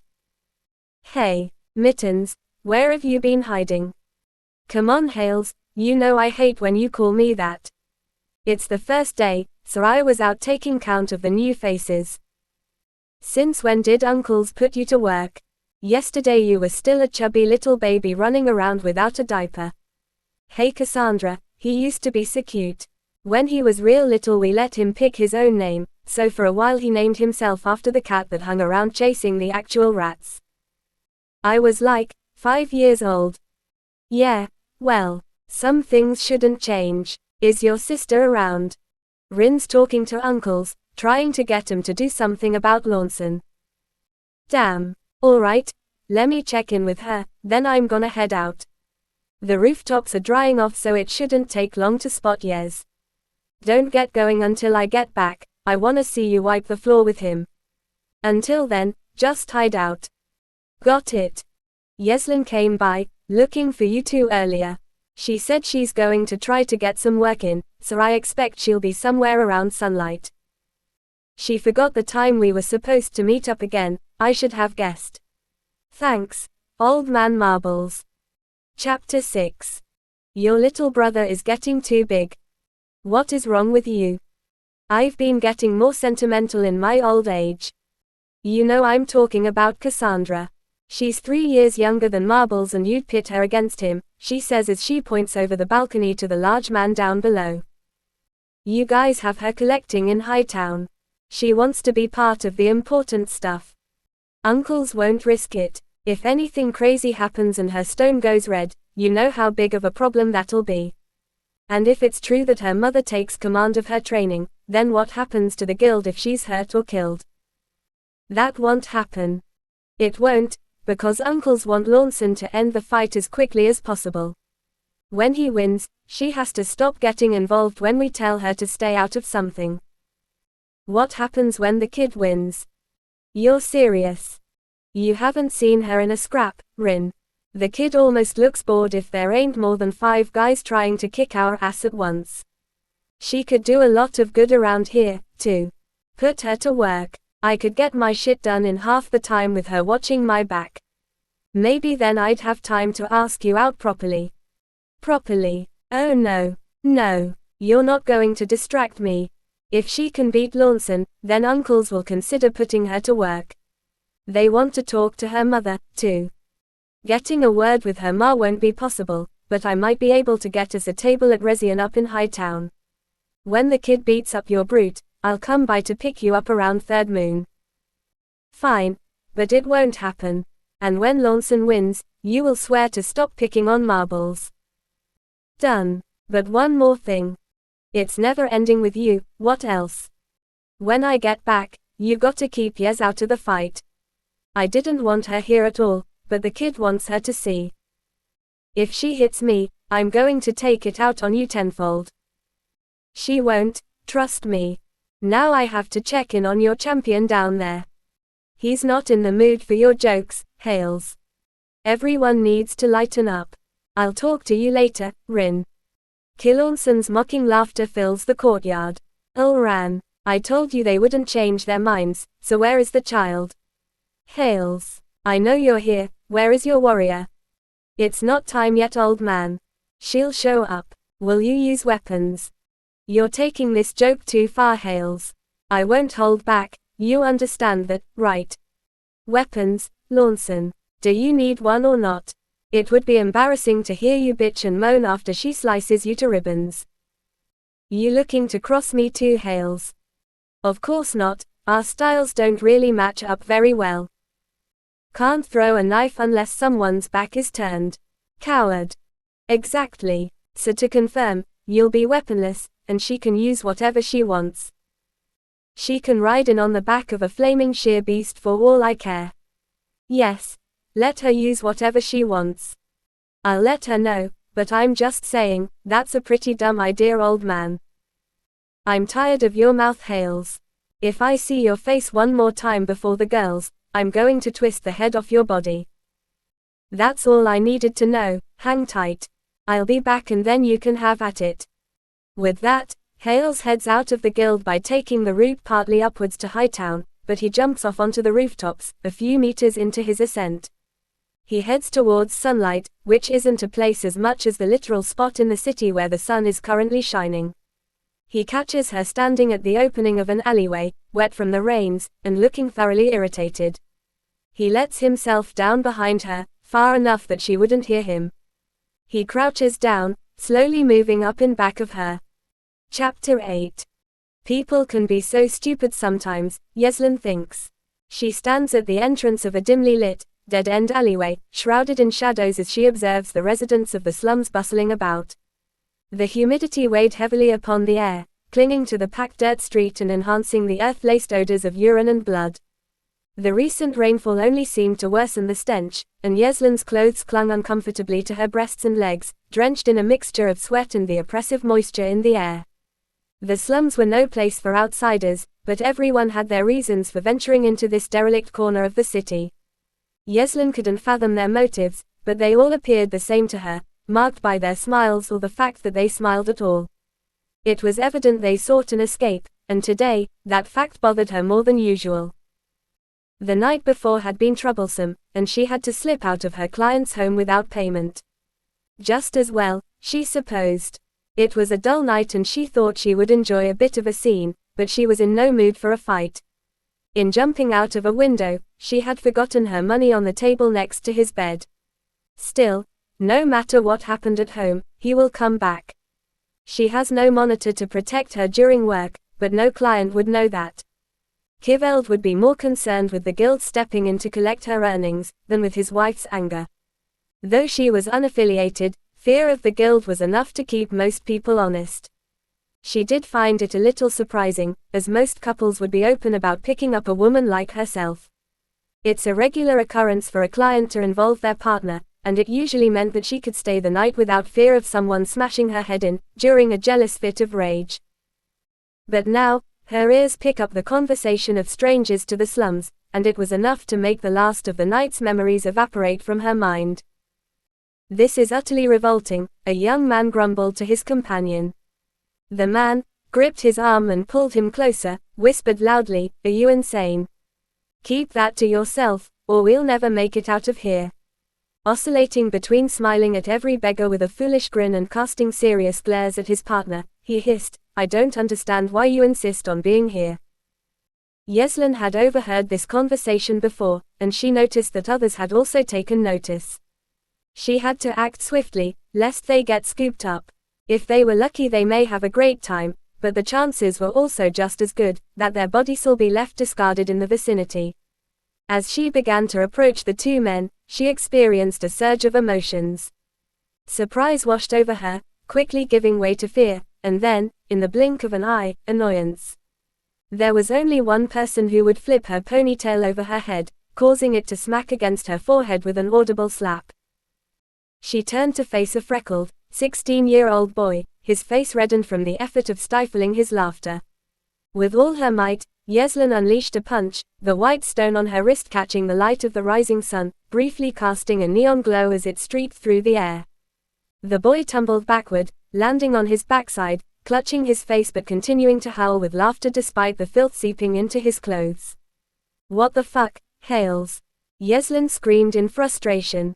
"Those two will only bring you trouble," Hales replied, picking himself up and brushing off his clothes. With a wave of his hand, the dirt slid off him, leaving him looking clean despite the truth of his odor. "That first one is looking for a man named Hellas, and I suppose he brought a gift from back home to join the fun. If you tried to pick him up for the day, you would just scare him off and ruin someone else's chances for a good meal. Besides," the boy continues, "Cassandra's over at the guild, and the kid's been wanting to see you." The next burst of venom that was about to release from her lips, caught in her throat at the mention of their mutual friend. "You know what it means if she's around, so the best you can do is get cleaned up and go to her," he says. Yeslin hugs the smelly, annoying young man and silently lets him lead the way. For Yeslin, seeing Cassandra was more important than a full stomach or a warm bed for the night. When that kid was around, she would make sure that nothing would ever hurt her, and she knew that Hales felt the exact same way. The courtyard was washed in the bright light of the high noon sun. Vines clung to the stone walls, their emerald leaves dancing in the gentle breeze. Yeslin burst into yard, but before she could catch a glimpse of Cassandra, strong hands restrained her. The area was hushed, save for the distant chirping of birds and the faint rustling of leaves. The air was thick with anticipation, as if it held its breath, aware of the impending clash. Yeslin's heart hammered in her ears, drowning out the ambient sounds. Elran stood before Yeslin, her voice barely above a whisper. "I can't let you interrupt," Elran murmured, her voice laced with a hint of regret. "Lawson says the kid's been stealing the jobs he's assigned," Elran continued. "At first, I thought he was being stupid," Elran confessed, "but I'm kinda starting to think there's actually something going on." Her gaze shifted toward the distant figure of Lawson, a man consumed by frustration and anger. He paced back and forth, his hands clenched into fists. "Even the kid seems pissed," Elran added, her voice trailing off. "But you know she doesn't talk to any of us." Elran's voice grew softer as she divulged more. "He goes out to collect, and everyone says that kids already come by," she whispered. "Uncles just laugh at him, too. Everyone knows nobody would lay a hand on her, but after this last time, he kinda snapped." The tension in the air was palpable, suffusing every corner of the courtyard as Cassandra locked eyes with Kilornson. Their contrasting sizes alone created an awe-inspiring sight, the imposing figure of Kilornson casting a shadow over Cassandra, who stood resolute and unyielding. With each passing moment, Lawson's agitation seemed to intensify, manifesting in the violent sounds of chairs crashing against the walls of the courtyard. "Clear the fuck out then," Kilornson's voice boomed, reverberating through the courtyard. The force of his words struck like thunder, lashing out with a mix of anger and frustration. He towered over Cassandra, his presence an attempt to assert dominance. "She's agreed, Uncle's agreed, so what right do you have to interfere?" He mocked, his voice dripping with contemptuous sarcasm. A sinister smile twisted across his face. "Do you want to take her place?" The courtyard trembled under the weight of his words, a charged atmosphere that threatened to explode at any moment. Kilornson's rage escalated, each syllable a venomous lash at Cassandra's character. The sound of his voice roared through the air, shattering the fragile peace that remained. In the midst of the chaos, Yeslin pushed past Elran, her determination overpowering any fear that gripped her heart. She broke free just in time to witness the culmination of Kilornson's wrath. "You sure you don't wanna run while you can? This is gonna hurt more than your pride, old man." But Kilornson has had enough. With one hand he lifts Hales above the ground and throws him through the air, hurtling directly towards Yeslin with a terrifying velocity. Time seemed to slow as Hales passed through the air, a projectile on a collision course with Yeslin. The crashing sounds of destruction faded into the background, replaced by the rushing wind and the pounding of her heart. Yeslin's eyes widened in shock, her body instinctively preparing to react, her mind racing to find a solution in the face of imminent danger. Now, in a moment of fury, Hales was flung through the air like a helpless doll. Yeslin's mind raced, the seconds slipping away, leaving her with little time to prevent the impending collision. Her heart yearned to intervene, to avert the calamity about to unfold. But with each passing moment, the inevitability of the collision became clear. Yeslin braced herself, her arms outstretched, desperately attempting to catch Hales in midair. Her eyes briefly flickered to Elran, who rolled her eyes in a gesture of exasperation. Yet, Elran's hand rose, a command of, "Enough," whispered into the air. As if responding to Elran's directive, Hales' body seemed to lose all forward momentum. Time seemed to hold its breath as he tumbled to the ground, limbs splayed out in a graceless descent. A pained groan escaped his lips upon impact, his body crumpling against the unforgiving floor. Yeslin, in a display of reflexes and determination, had managed to break his fall, sparing him from further harm. The sinking feeling in her stomach was starting to alleviate, a mix of relief and concern flooding her senses. She knelt beside Hales, her eyes wide, as a fresh sensation began to arise. Hales, despite having been thrown about 6 meters, seemed his usual upbeat self. "Everything's under control, don't freak out, I just didn't think he'd throw me. Don't give me that look, Yes, I." The rest of his words were cut off as Yeslin grabbed his neck with both hands and pinned him to the ground, her eyes ablaze with anger. Through choked words, he managed to croak, it was her gag *idea. All at once the grip on his neck released, and though not yet willing to let Hales stand, Yeslin was at least confused enough to listen before she murders her old acquaintance. You better explain and make it short, Hales. If she gets hurt. But at this, Hales cut in. More than just his usual light tone washed away, as though it was never there. His entire manner of speaking changed, replaced by one whose sound reminded Yeslin of a body being dragged over wet rocks, or the sound a man would make after his throat had been cut. She'll outlive us both, you know that. For a moment his expression was that of alarm, but after a glance around he coughed a few times before resuming his previous facade.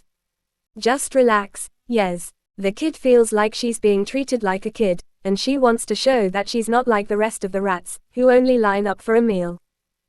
She doesn't belong here, Hales. She's got friends, and a home, a family, but she stopped. Yeslin didn't mean to say the last words and she dropped her eyes in apology. I'm sorry. All right, I get it. But why did you have to let her pick a fight with the largest, ugliest brute in the city? Hales laughed and flashed his toothy, childish grin. It's not that bad. There are others here who hate the kid, you know we take all sorts. Long as they follow the rules while here, nobody cares what you've done elsewhere. But even among that lot, nobody with sense would bother Lawson. Worse yet is that he's been kinder than most to her, as it seems she reminds him of his late son. But all that kindness seemed to really piss her off. Finally she came up to me, pointed him out, then shoved her fist in my face. I sort of got the idea and now, she gets her shot. You're a tiny, harmless little shit. Hey, you fat ass, it's not very nice to insult people. And everyone knows that a tiny matchstick can burn down a whole forest, right kid? It rains constantly, you simpleton. For a moment, a tiny smile curled its way onto the corners of her mouth. Her mother had told her that, and she in turn said it once, years ago to Hales. Lawson is missing the point, she thinks. Just kick him in the balls, kid. Shut the fuck up, Hales. He looks down and Cassandra is gone. He feels a sharp sting, and notices a small slice across his left thigh. She's been prepared to fight while Lawson had allowed Hales to distract him. He wonders if that was planned or if he's really gotten so old and irritable. The cut wasn't deep, though it could have been if she had wished it. From the sidelines, Hales says, "Pay better attention next time, old man." Lawson's eyebrow twitches as the insult followed his own thoughts. For a second his mind wanders off to a world where that idiot Hales could read minds.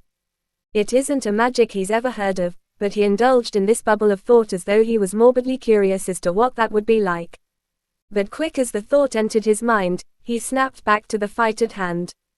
No one could notice the change, but in that second, Lawson had stepped into a new level of consciousness. He sighs deeply before speaking. I can't believe I'm saying this, but I have to admit that I really must be getting on in years, I suppose. He laughs in good humor and swings his arm back, far faster than Cassandra had expected he could move. He had only caught her guard with the tips of his outstretched fingers, but it was enough to knock her a foot into the air. As she landed backwards onto the side of her shoulder, the momentum allowed her to roll over to her stomach and push herself upright in a smooth motion, but his response was now noted in her mind. A direct punch wouldn't be pleasant, but she thinks she may be able to withstand it. She'll continue to test him, she decides. The guild had to know what she is capable of, if they were going to let her work with them. He looks at Cassandra with renewed interest. So that's your secret. As the battle commenced, Lawson charged forward, relying on his brute strength and sheer size to overpower his diminutive opponent. His massive fist swung through the air with bone-crushing force, aimed to shatter anything in their path. The room reverberated with the thunderous impact of each missed blow as the child's agility allowed her to swiftly evade the impending danger. Darting and weaving with incredible speed, Cassandra displayed a remarkable finesse and an innate ability to anticipate her opponent's movements. Her eyes never left Lawson, searching for openings in his defense. With each step, she maneuvered gracefully, evading the thunderous strikes by a hair's breadth. As the battle intensified, Cassandra unleashed her calculated plan. With precision and grace, she took out her small blue knife, holding it like an extension of her own hand. She swiped time and time again, executing each strike with a lethal combination of speed and accuracy. Each cut leaving behind vivid red marks on Lawson's colossal frame. Though lacking in physical stature, Cassandra's resolve was unyielding. Her attacks, infused with a potent mix of conviction and strategy, found their mark with astonishing accuracy. The red marks began to multiply, spreading across the large man's body like a macabre canvas. The giant, previously confident in his invincibility, now bore the evidence of his impending defeat. With each passing moment, Cassandra's silent persistence began to unravel the large man's confidence. The once dominant figure started to falter, his movements growing sluggish, as the relentless blows took their toll.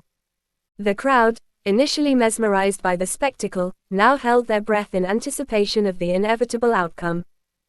Finally, in a moment of crescendo, Cassandra executed a final, decisive blow. The knife, guided by unwavering focus, left a deep red gash across the large man's chest. The room fell into an eerie silence, broken only by the sound of the large man's collapsing body, hitting the ground with a thunderous thud. Cassandra stood there, blood-smeared and victorious, her eyes betraying neither triumph nor remorse. Her silent expression spoke volumes that now, they would finally take her seriously. And with that, Cassandra moved past Lawson's unconscious body. She walked past Hales with his cheers and applause, past Yeslin, with her boiling anger visible on every inch of her, and out into the night, to make her way back home. As she makes her way past the last few houses that mark the outskirts of the city, Cassandra sees a figure standing in her path. Lawson would never be a good thief, she thought, for he was the only possible person who could cut that form into the night. She hoped for a better fight than their last. "You're a great fighter. I'd have my own son pledge himself to you, had he lived. But he feeds the worms now, child. I only hope to explain something to you that I never had a chance to explain to him." And without another sound, this hulking brute, this mountain of a man, completely vanished. Cassandra didn't know what to do, her mind reeling for some way to comprehend what just happened. Before she could even turn, she felt a massive hand wrap itself around her waist. The grip was unrelenting, and she clawed and bit at Lawson with all her might. He picked her up and held her firm, but with care. Had he wished, she could have been crushed like no more than a bug, and once that realization took its hold, she relaxed. "I understand," she said softly. "You can talk," he said, placing her carefully back onto the ground. "Of course you can," he murmured to himself. "Do you know what I did?" She shook her head, indicating that she did not. "Child, use your eyes. Have you ever seen a human as big as me?" Again she shook her head as to say no. Lawson sighed in exasperation. "Go home. Think. When you return, find a man at the libraries in Old Town named Bemis. He may try your patience, but ask him your questions. The man is incapable of lying." Cassandra nodded. She had much to think about, and the questions seemed to explode like floodwaters bursting down the barriers. Lawson had already begun walking back into town, but Cassandra needed him for one more moment. "What now?" he asked, impatiently as he felt a tug on his coat. But then, his entire body seized as though he had been impaled with a knife. She had hugged him for no more than a second before running away towards the forest. He stood there watching the mere moments it took for the darkness to consume her, then allowed himself for just a few minutes, to really remember how great it felt to be a father. Cassandra had never been to this part of the city before, and her mind strained to recall if anyone had mentioned it, but she came up lacking. Even so, with half of their faces torn to bits, the remains of the buildings were still taller than anything she's ever seen before. Through the sheer wonder of seeing buildings 6 to 7 layers upon themselves, Cassandra felt a kind of melancholy. She had almost died yesterday, and even if she wasn't hurt, she underestimated Lawson. So really, she comes to see that twice in one day, she could have become no more than a memory. "It doesn't matter the way you think it does," her mother's voice echoed into her mind. "Right now, you're still alive and given a chance to prevent making the same kinds of mistakes." Cassandra smiles at the recounting of a time, training with her mother. "I lost a baby tooth learning that one. I wanted so badly to be like you, to impress you, that I tried surprising you with a new attack, and ended up knocking myself out when I flipped off a barrel and landed on my face, she reminds herself. It was painful and embarrassing, but you never let me give up. The memory was also special for another reason, because on that same night, she woke up to see that Weslow had nearly been killed at some point during the day. She hated seeing her mother throw herself into his care, but to know that others wanted him gone was its own kind of satisfaction. Coming out of her thoughts, she can see a rounded central building rising into her view. There must have once been pristine lettering on the building, but though most were gone, there was enough left to let her know she was headed to the right place. Only a few minutes now, but it seemed unlikely anyone would be there. Why would they? With no food, no shelter, and no defenses, this place felt better suited as a burial ground. It was like a war had been fought here, for everywhere she looked the buildings were shattered. At times she thinks she can see someone within the ruins, but it's never more than soot and ash playing tricks with their shapes upon the walls, in a gruesome rendition of silent theater. There were far fewer people here than the streets of her slums, where even nighttime was alive with work and pleasure amid their meager efforts to survive. Here, there was desolation.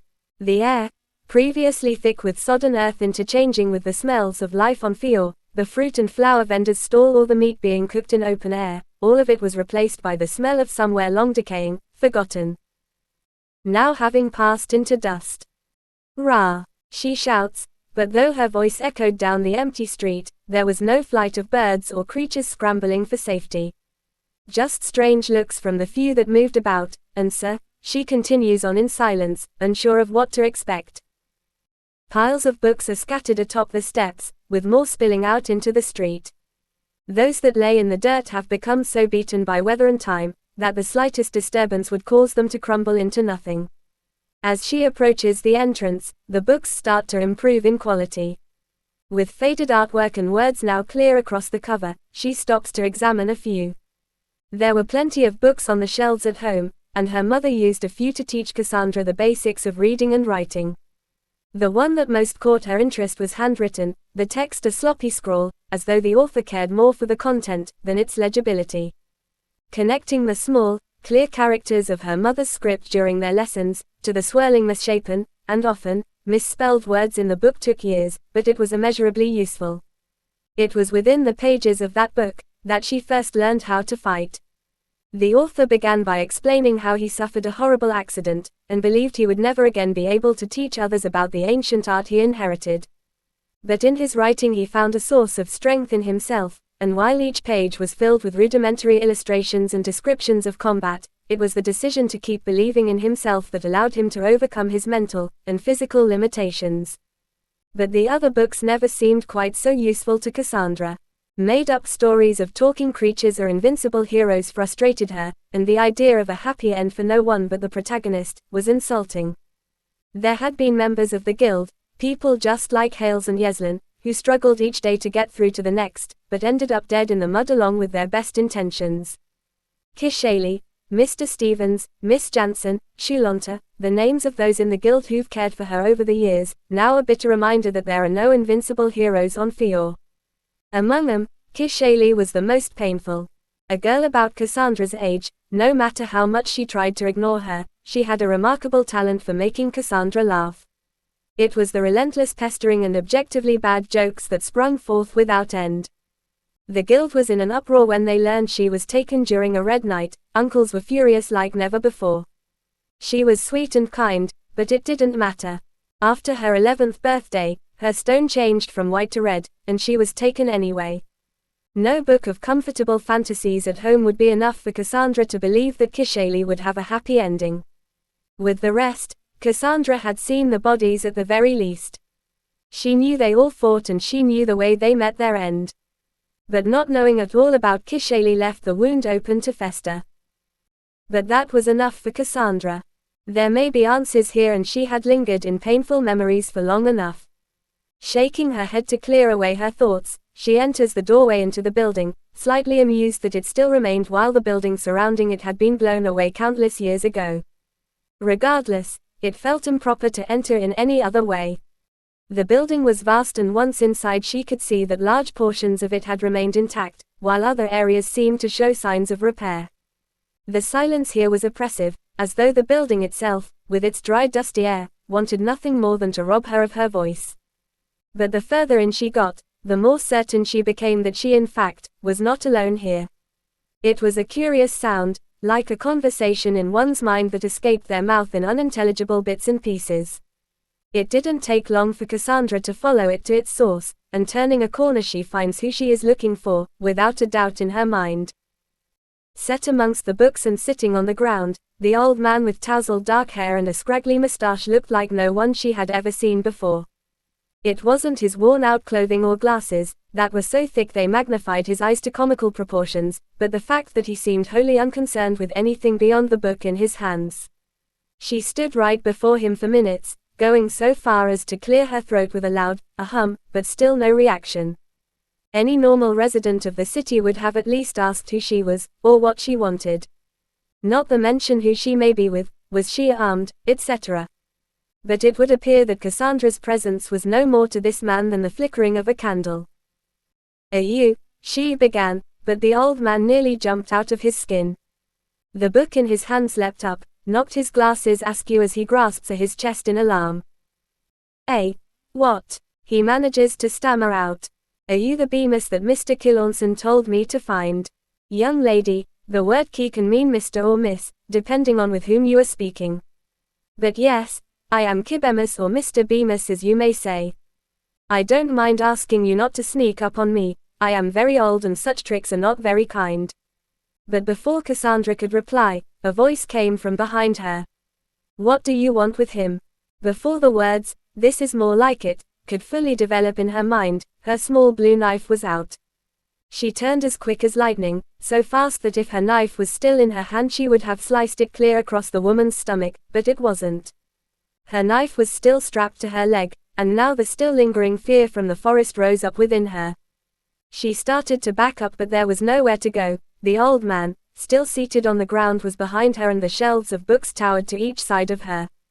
She again reached for her knife but the old man's words, laced with childish curiosity, said, "Oh child, that knife. Please won't you let me see it?" She turned, squeezing the handle of her weapon, feeling its weight and texture, and then it was gone. Kibemis held it carefully between his hands, clearly delighted, but Cassandra was thinking of nothing but trying to escape. She turned away from Kibemis, intending to push past the relatively small woman, but she was gone, though it didn't matter. Cassandra ran, leaping over piles of books and debris, but the library wasn't the same. The walls were different, they had somehow changed and now each turn seemed to lead her back to where she sought escape. She placed her hands on a shelf, hoping to climb above them, but within the blink of her eye, she once again was facing the old man. A hand was set upon her shoulder, as the woman's stern voice filled her mind. "Calm down, you're making a mess." "What are you?" Cassandra asked, but the woman simply rolled her eyes in a deliberate display of impatience. "I'm not so terribly different from you, now sit down." But it wasn't as much of a direction, as much as Cassandra's new reality. She was in fact, now sitting. The walls of books were gone now, replaced by wooden walls. She was in a chair, with the kind of soft cushions she's seen within the guild's meeting room. Mr. Bemis, who was now dressed in a manner that wouldn't have made her look at him twice, was sitting on a bench to the side, still inspecting Cassandra's weapon. "Why does this exist?" he asked the woman, now seated before Cassandra behind the desk. The desire to escape was settling quickly within Cassandra. Logically, if they wanted to hurt her, that would have been easy. There was more here and she was prepared to learn as much as she could. "What are you?" she asked again, this time with a controlled, quiet voice. The woman seemed to ponder the question a moment, but before she could reply the old man once again chimed in, "Where did you get this?" "From the Blue Forest." "Why?" "Because nobody but the children of that forest could shape such a thing, and they have no reason to. They make useful things, curious things at time no doubt, but things nonetheless that drive their passions. Why would they give you a blade that cannot kill?"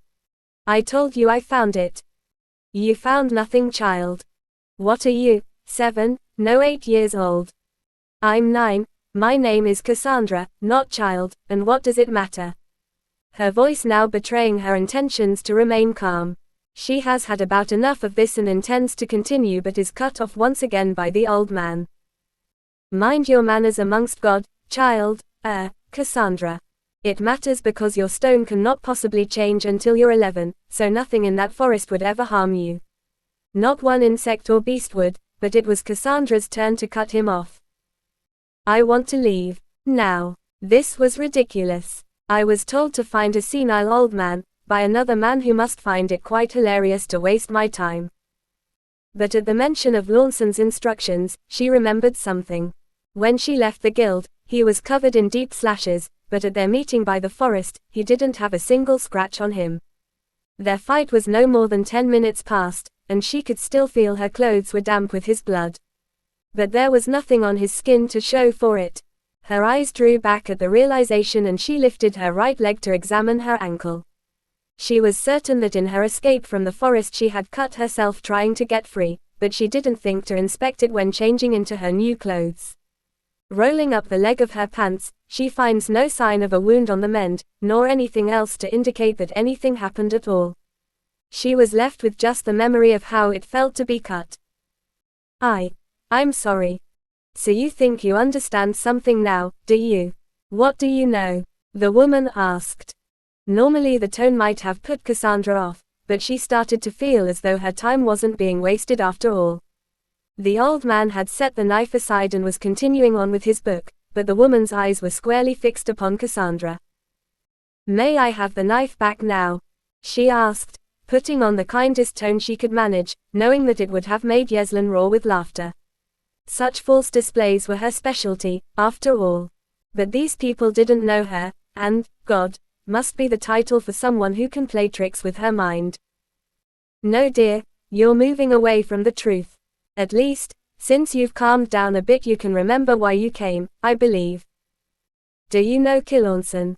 Yes. Oh, this is wonderful, what else would you like to know? Why did he say you're God? No, he didn't. I most certainly did. You see, this is exactly why I say you need to build a temple, give this world a religion based on fact, That's more than what I grew up with, you know. You mustn't let them think what they want about you, it isn't proper. I don't want to discuss this again. And she didn't need to know that. Listen, child, whatever brought you here was your choice. He and I have been here for a very long time, but we have not been waiting for you or anyone else. I don't understand.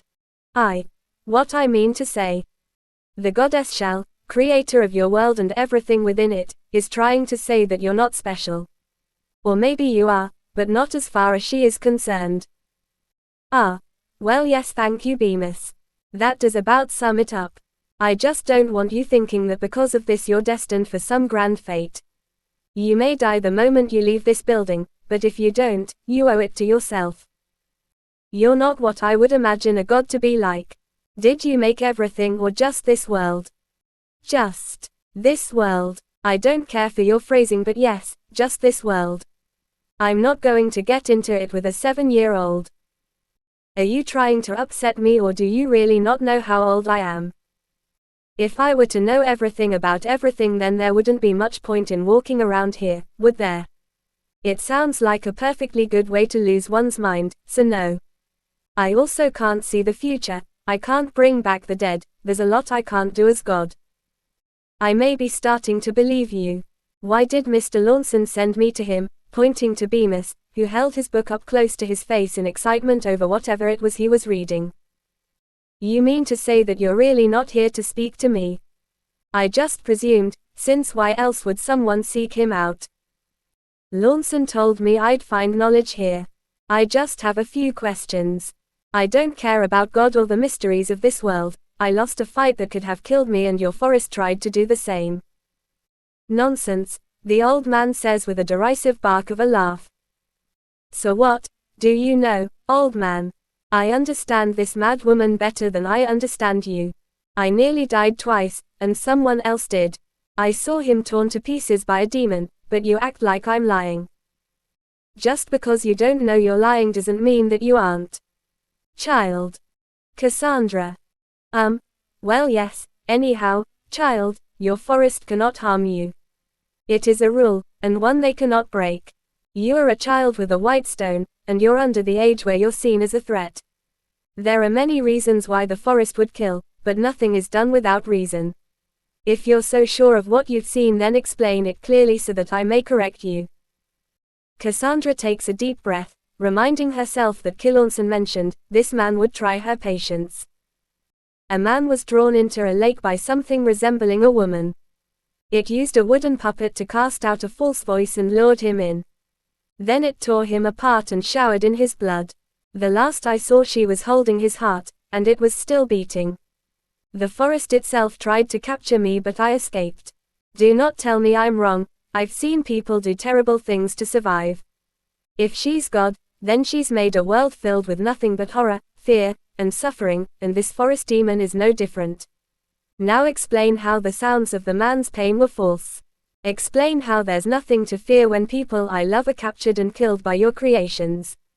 For that matter, explain why my father is another addition to the pile of garbage you claim to have created, because none of it makes sense. The goddess Shal has created quite a fair and balanced world, but she cannot direct the will of its people. She cannot help when people do bad things, and there are times when life on a world ends because the people destroy themselves.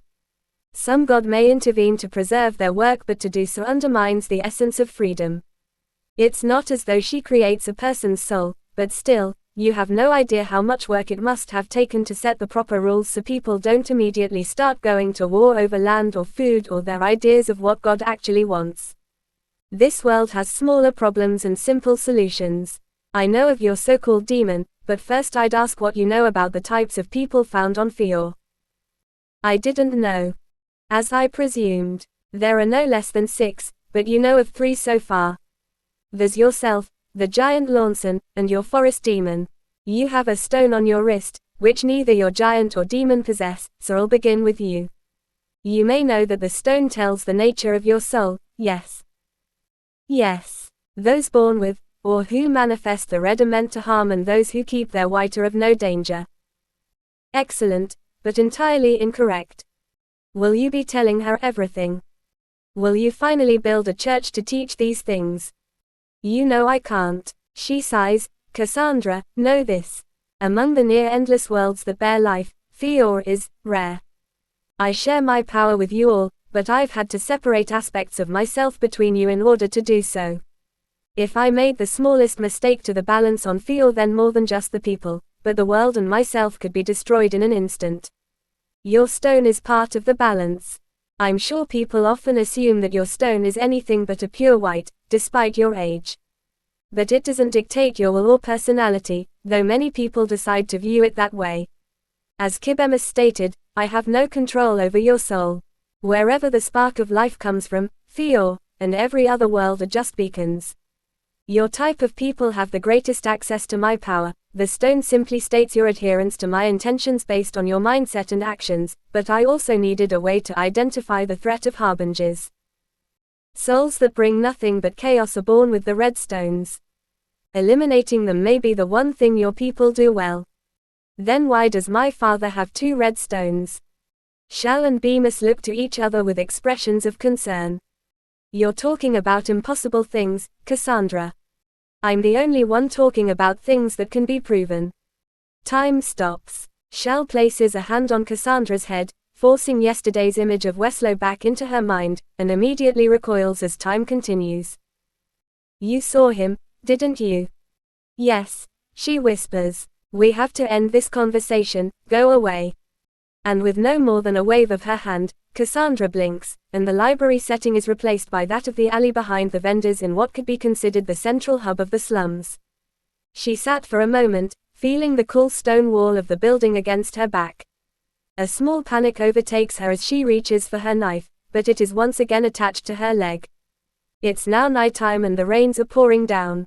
Thankfully she sat beneath an umbrella. Next to nothing was answered, but Hales and Yeslin would have more to say about it. She should also seek out Lornson, and inform her mother about what's happened. She never explained yesterday's events to her friends, and with the forest surely flooded, she would need to head over to Yeslin's house for the night. She hates bothering her, and she'd be more than a little mortified if Yeslin were working from home, but the storm was unrelenting, and Cassandra had little choice. Off the road and tucked next to a set of stairs going up were 6 stone steps that led down. It was easy to miss, as the street was lined with rusted metal fencing. One might think the steps downward were no more than a runoff to prevent flooding. Which would be true if the enterprising homeowner hadn't stripped the pipes and created a clever little workaround. Miss Treyest was old and alone, prickly in demeanor, but most of all, she was nosy. Not in an obtrusive or terribly offensive way, Cass thinks, but she would yell information at Cassandra as though she were either in trouble or somehow had anything to do with it. I thought that sister of yours, which she knows not to be the case, would be a more exciting tenant. The walls are made of paper, yet I sleep like the dead, and tell your sister that nobody likes a mute. Cassandra doesn't dwell on it, but she knows that it has to do with the affairs of adults. Like most children, she was told about it at an early age, in the context of self-defense and the reasons to distrust people. When someone has sex, usually it's after the person has earned your complete trust. And as a rule, the children of the slums are taught that no one can be trusted. A boring topic at best for Cassandra. It's late, but thankfully there's light coming from inside, and she can hear someone laughing. A man. Knocking 3 times, she swallows hard, nervous that this was a bad time. She didn't know the person who opened the door, but immediately an oily sweet-smelling fog of spiced tobacco drove through her sinuses. Yeslan had some new company over, it seemed. About 3 men and 1 woman, she guessed from the voices coming from inside. She goes to move past the man, but he stands in her way and says, "Hey, can I help you? This is Yeslan's house, I'm her." But before she could finish, Yeslan yells over the others, "Who is it?" He turns his head and yells back, "I don't know, some kid." The confusion in the man's voice takes the nerves from out of her stomach. He doesn't seem like a bad guy, or even a tough guy. He seemed nice, she decided. A kid. Oh, is that Cassandra? Are you Cassandra? She's like my little sister dummy. Can't you see the resemblance? Oh shit, yeah. I see it now. Oh, I'm sorry kid, come on in. And don't call her, kid, her name's Cassandra. Well, how was I supposed to know? He yells back to Yeslan. My bad, Cassandra, right? He says as he steps aside to let her in. She smiles and nods. Looking around, she sees 2 men she knows, and the woman as well. The twins, Lom and Drev, along with Launt, a skinny girl marked with 2 thin scars along her cheek, were the regular faces at Yeslan's. Often they were there when Yeslan wasn't even home. 2 other men were sitting in the kitchen area, having a smoke with Yeslan. Can I get you a towel? Hey Yeslan, where do you keep that stuff? She knows where things are. You can use my room to change. Change. The boys brought over some of their little sister's old clothes. Don't worry, I went through and got rid of anything you'd hate. Oh, I never asked, so I want you 2 to explain to us why and how you guys got them. Our ma was gonna throw 'em out a few fades ago, her and Graal haven't been getting along lately. She asked if we could bring 'em to the guild, but Graal would kill us if we gave them away to strangers. Yeah, better you have it. If she catches you wearing it, she'll do no more than tease you. If she decides she likes you. Otherwise run. Yeslan says you're a hellcat in a scrap, but say you win. She'll haunt you till you're old and grey, demanding another fight. Cassandra actually laughed. The clothes were unexpected enough, she's never even worn something made outside her home, but to hear the twins talk so much, caught her off guard. Today, from start to finish, was beyond her wildest imagination. It was almost absurd. They're soul-cursed. Why didn't you tell me? She asked Yeslan. You're always so quiet, I figured you didn't have much interest. Before you open that box of slugs, remember that when they're in the mood for it, they'll talk for hours. And don't give in to their stupid sad faces if you have something else to do. She didn't know what to say, so she bowed her head slightly and thanked them before rushing off to Yeslan's room, leaving a sloshing muddy trail in her wake. She can hear the new guy already cleaning up. Poor guy probably has a crush on Yeslan. Not like the twins. Their friendship with Yeslan had always confused her because most men are obvious about why they want to spend time with her, but maybe she's starting to see it. She thought the twins were not the nicest of people. They had treated her indifferently, but around the slums they were known to be very dangerous. Cassandra goes to inspect the clothes and changes into her choice. During this, she starts to think that they were being kind to her for the same reason they hang out in Yeslin's tiny, cramped half-basement. She doesn't think they particularly like who they have to be when they're not here. Does this look okay? They look at Yeslin but she isn't paying attention. I think they want to ask you something. Huh, oh, I'm so fucked up right now, what's going on? I just wanted to know if it looks right, like, do I have it on okay? What exactly did you say? I said, does this look okay? Right, you have to be more direct. Look at them and say this, do you two think this looks okay? Or something like that. Wait, no, that might only let them say, yes or no. Say, or I mean, ask something starting by looking at them and, thank you for the clothes, it really means a lot to me. I would like you two to please tell me how you feel about how it looks, as well as making any questions or statements that allow you to speak directly with everyone in the room without needing to be asked a question, for as long as you're here. The two men looked at her with surprise clearly written across their faces. Then, looking at each other with smiles that hardly seemed to fit their face, they began to laugh. It was as though she were tickling a baby as their laughter rang forth. Drev fell to the side onto his brother's lap, as Lom slapped at Drev's back, both entirely taken in by what Cassandra had said. Yeslin comes into the room, concerned. I'm not sure Yeslin is going to love what you just did, but... Thank you, Cassandra. Really. It takes a clever tongue to work around our situation, and most people never bother to put their minds to task over it. They both look at Yeslin and glare, though not unkindly. What the fuck just happened? You have to find a new place.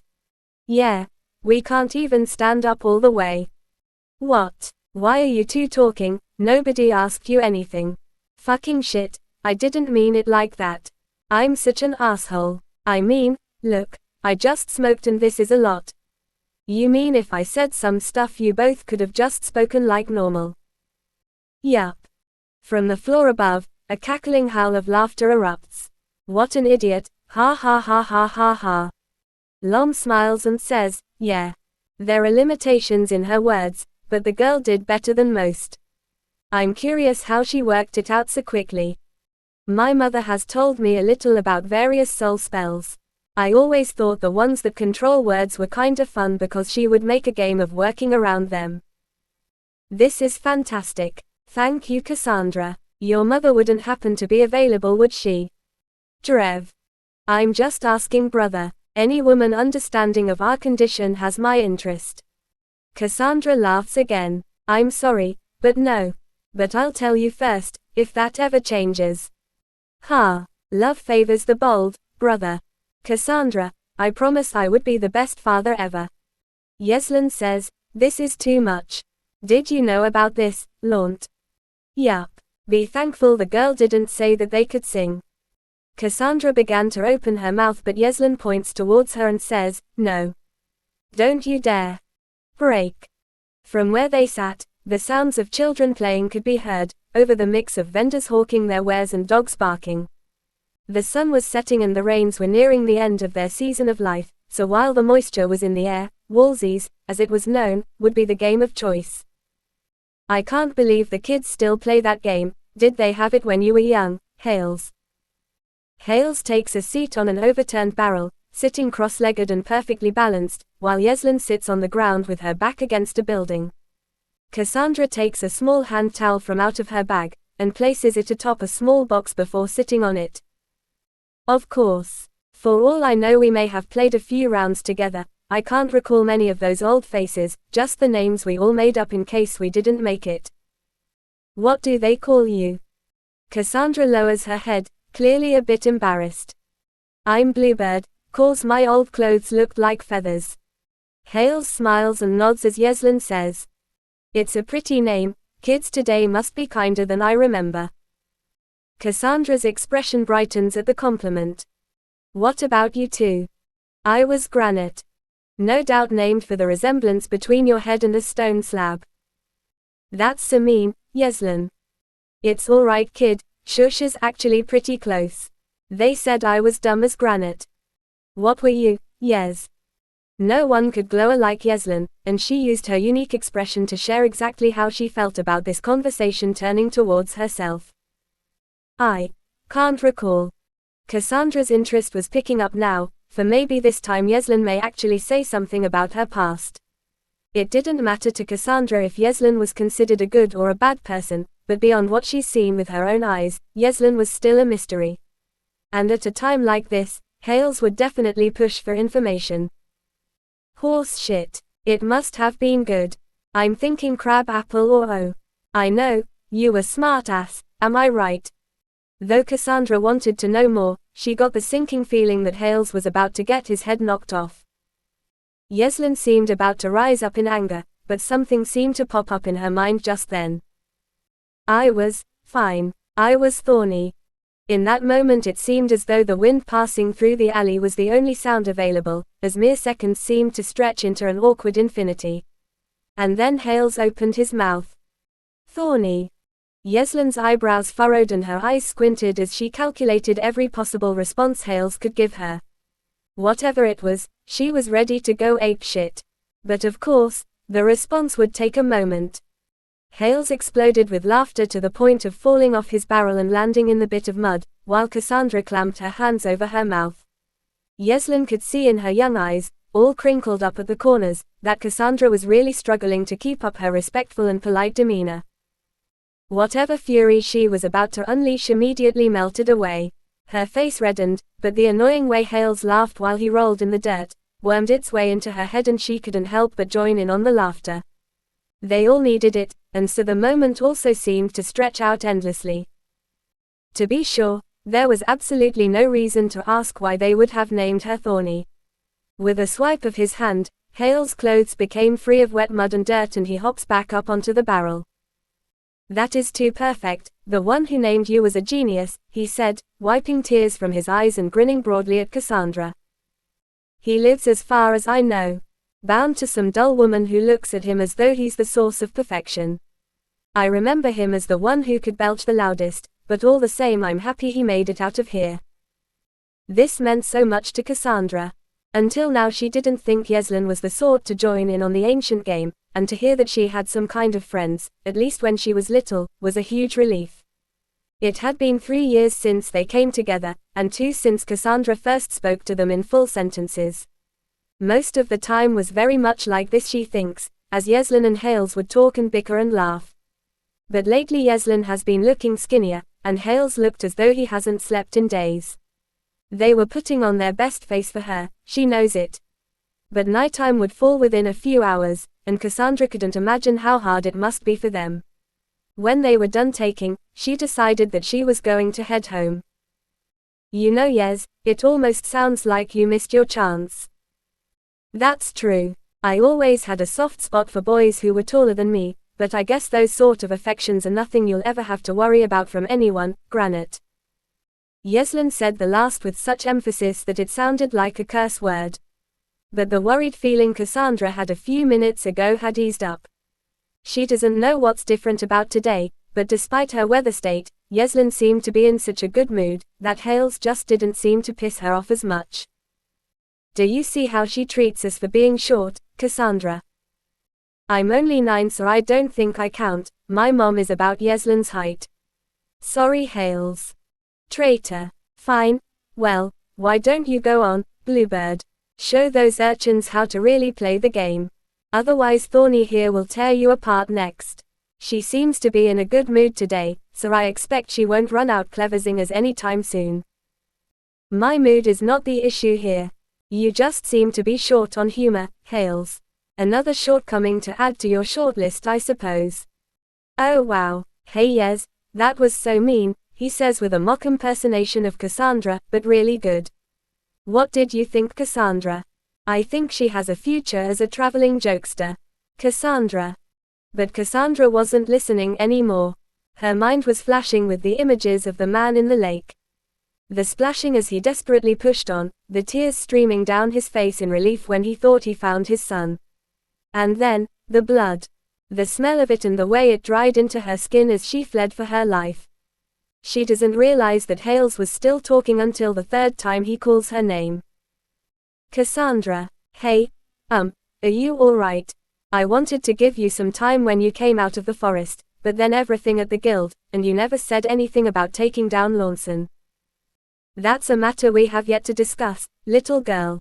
What madness drove you to challenge that? Wait, what do you mean something happened with the forest?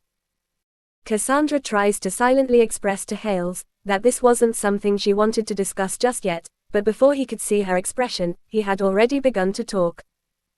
She came running out looking really messed up, then passed out. What? I wasn't hurt. I wanted to tell you both, but a lot's happened and I just wasn't sure where to start. After I left the guild, what happened to Kilornson? He was gone before anyone could notice. We were all watching you strut out and then he just wasn't there anymore. Something going on. You can tell us anything, but I'm not trying to push you. I never beat Kilornson, he was just pretending. You can't be serious, he was aiming to squash you and he was a bloody mess by the time he fell. Here, look, and she hands over her knife to Yeslin. It doesn't actually cut. It will hurt and leave a bit of blood, but there's no wound. It may be wood, but anything that sharp will do some damage, kid. There's no way that. In the blink of an eye, Yeslin slides the knife over the palm of her hand without even wincing. Fresh blood begins to spread on her palm but then stops. Cassandra and Hales both jump to their feet. Are you crazy? Hales begins, but she's right. I felt it, but there's no wound. That doesn't explain why Lawson would put on such an act. Okay, great, you trust the kid's word more than I do. But don't do that again, Yez. I'm trying to figure something out, but you don't gotta risk getting hurt to prove a point. And, you know I hate seeing blood. Yeslin was about to argue, but their expressions of concern were clear. Right, sorry. But anyway, think Yez. His kid, it was a boy. I don't know what you're getting at. I thought maybe he was just a big guy, but if he's really a giant type, it explains a lot.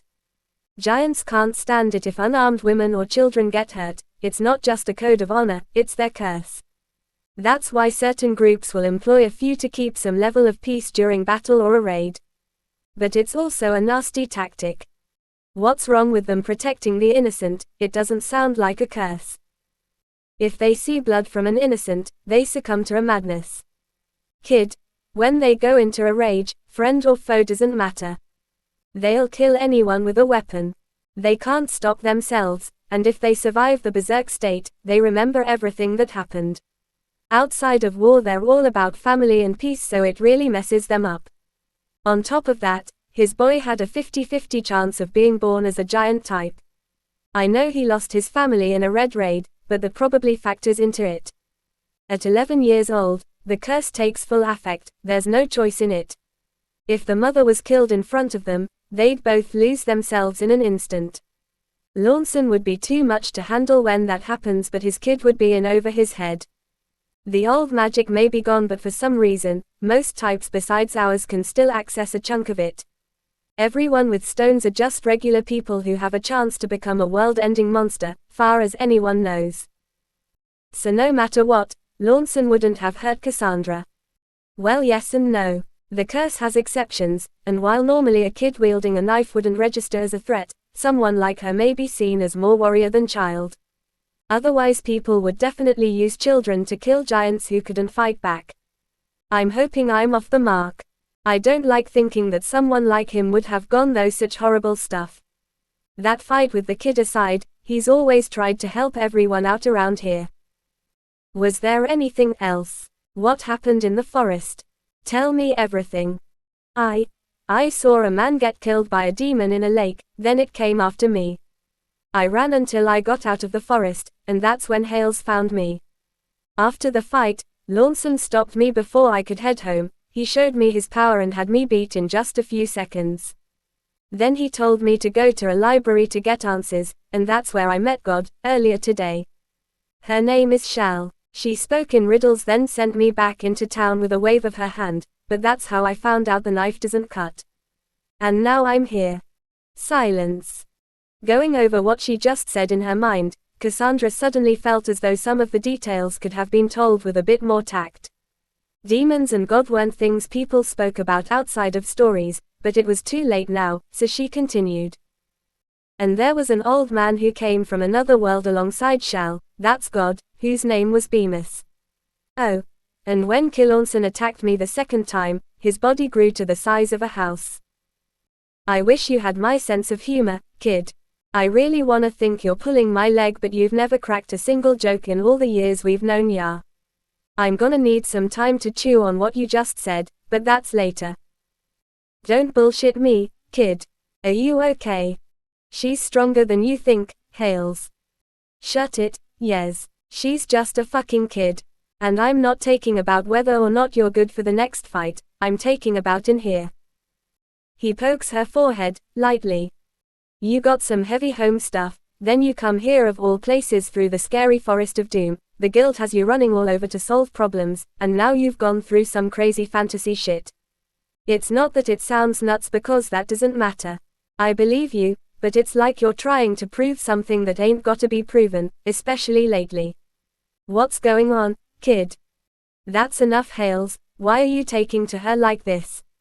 If it wasn't for her, we'd both be dead 10 times over by now.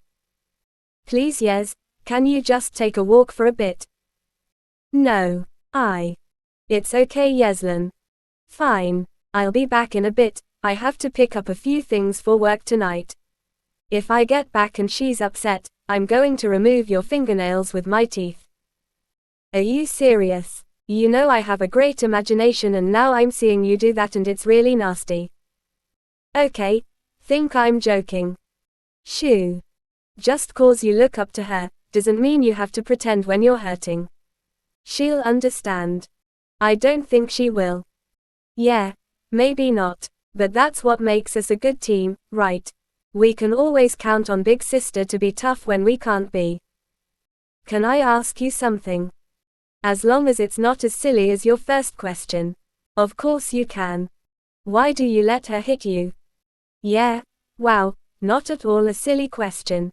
Well, it's no different from those kids playing the game. I know she doesn't hate me, but more than that, it's just how I grew up. The other rats of the Red House were older than me and I saw them wrestle and fight, and when I got older I joined in. Yes doesn't talk about it, but I think she grew up kinda the same. When she hits me after I say something I know pisses her off, it feels like how it was with them. It might hurt the same as some punk in a fight, but at the same time it doesn't hurt at all. But also look, that stuff at your house sounds more like there's things that's been going on since before you were born. I don't know your old man well, but I don't know. You say your mom is so strong and obviously, just taking a look what you can do, but I wouldn't call that roughhousing even if Weslow isn't much of a tough guy. But listen, would you feel better if I gave Yez less reasons to wanna knock my head off? Kinda, yeah. I know you say it's okay, but I also said it hurts. I get you, kid. I'm so sorry. Do you wanna tell me more about this stuff with the demon and God? Not yet. Let's wait for Yezlan. I'm not looking into anything yet, so don't worry, but I wanna tell you both, and my mom first. She'll probably talk to my dad about it too, which sucks, but they need to know. Got it. Well, here comes Yez. Chip her up or I won't survive to keep my promise. Haha, thank you, Hales. Don't be gross about it, but you know we love you, kid. So hey, how does Lornson know God? I don't think he does. He sent me to see an old man there who seemed like he recognized the name. But they didn't explain anything about it. Well, what do you think? Did it really seem like God? She did things that I couldn't explain, things I haven't even seen before. It definitely wasn't a trick when she sent me away and I ended up back here. But all I know is that the two of them definitely agreed that she was God, and I'm pretty sure she could see into my mind. But she also didn't know anything about me. She didn't know how old I was or my name or anything about where I came from.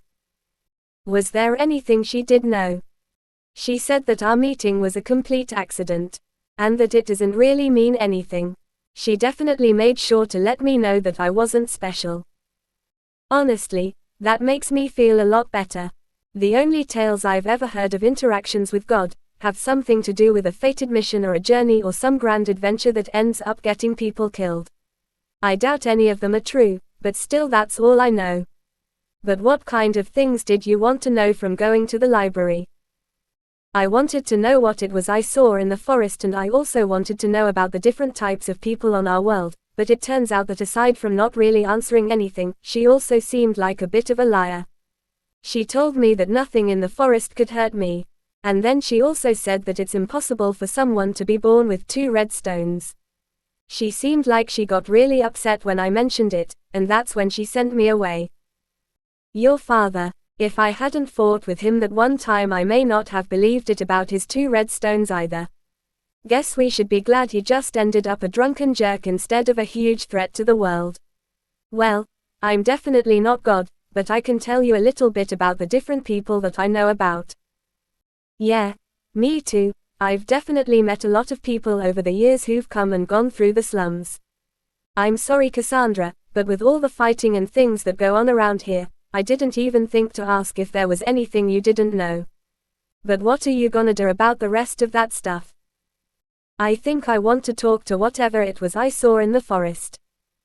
Hey, wait a second, Cassandra. You didn't exactly make it out to be the friendliest thing on the planet. If that's something you're seriously considering doing, then I have to go with you. We both will. You can't. Shal did say one thing that I believed. And it was that there are certain parts of the forest that don't want to hurt me because I'm young. There was a lot of things she said that I didn't trust, but that's something that I've seen for myself. I get a feeling that if you two try to come with me, you would definitely die, plus I've already made it out once, so even if it wasn't true, I should still be fine. I'm not scared. Yeah, well, you're scaring me, kid. Let me ask around first and see if there's anyone who knows anything about it. Yes. You've been too quiet, you gotta say something to her. She's just doing the same thing that I would do, there's not a lot that I could say. Listen, Cassandra, I know that you're tougher than us and faster than us, and you know what to do in a fight. We don't want something like this to get you in over your head, because we know we can't help, but if I ever see God, I'm going to punch her in the face for saying that you're not special. 100% with you on that, yes. Thanks, you too. And I promise I'll be careful. That's all we want. Hey, there's something I wanna do. Don't leave yet. What's up? I'm gonna go join the game. Cheer me on a little before you two leave. You got it, kid. Of course we will.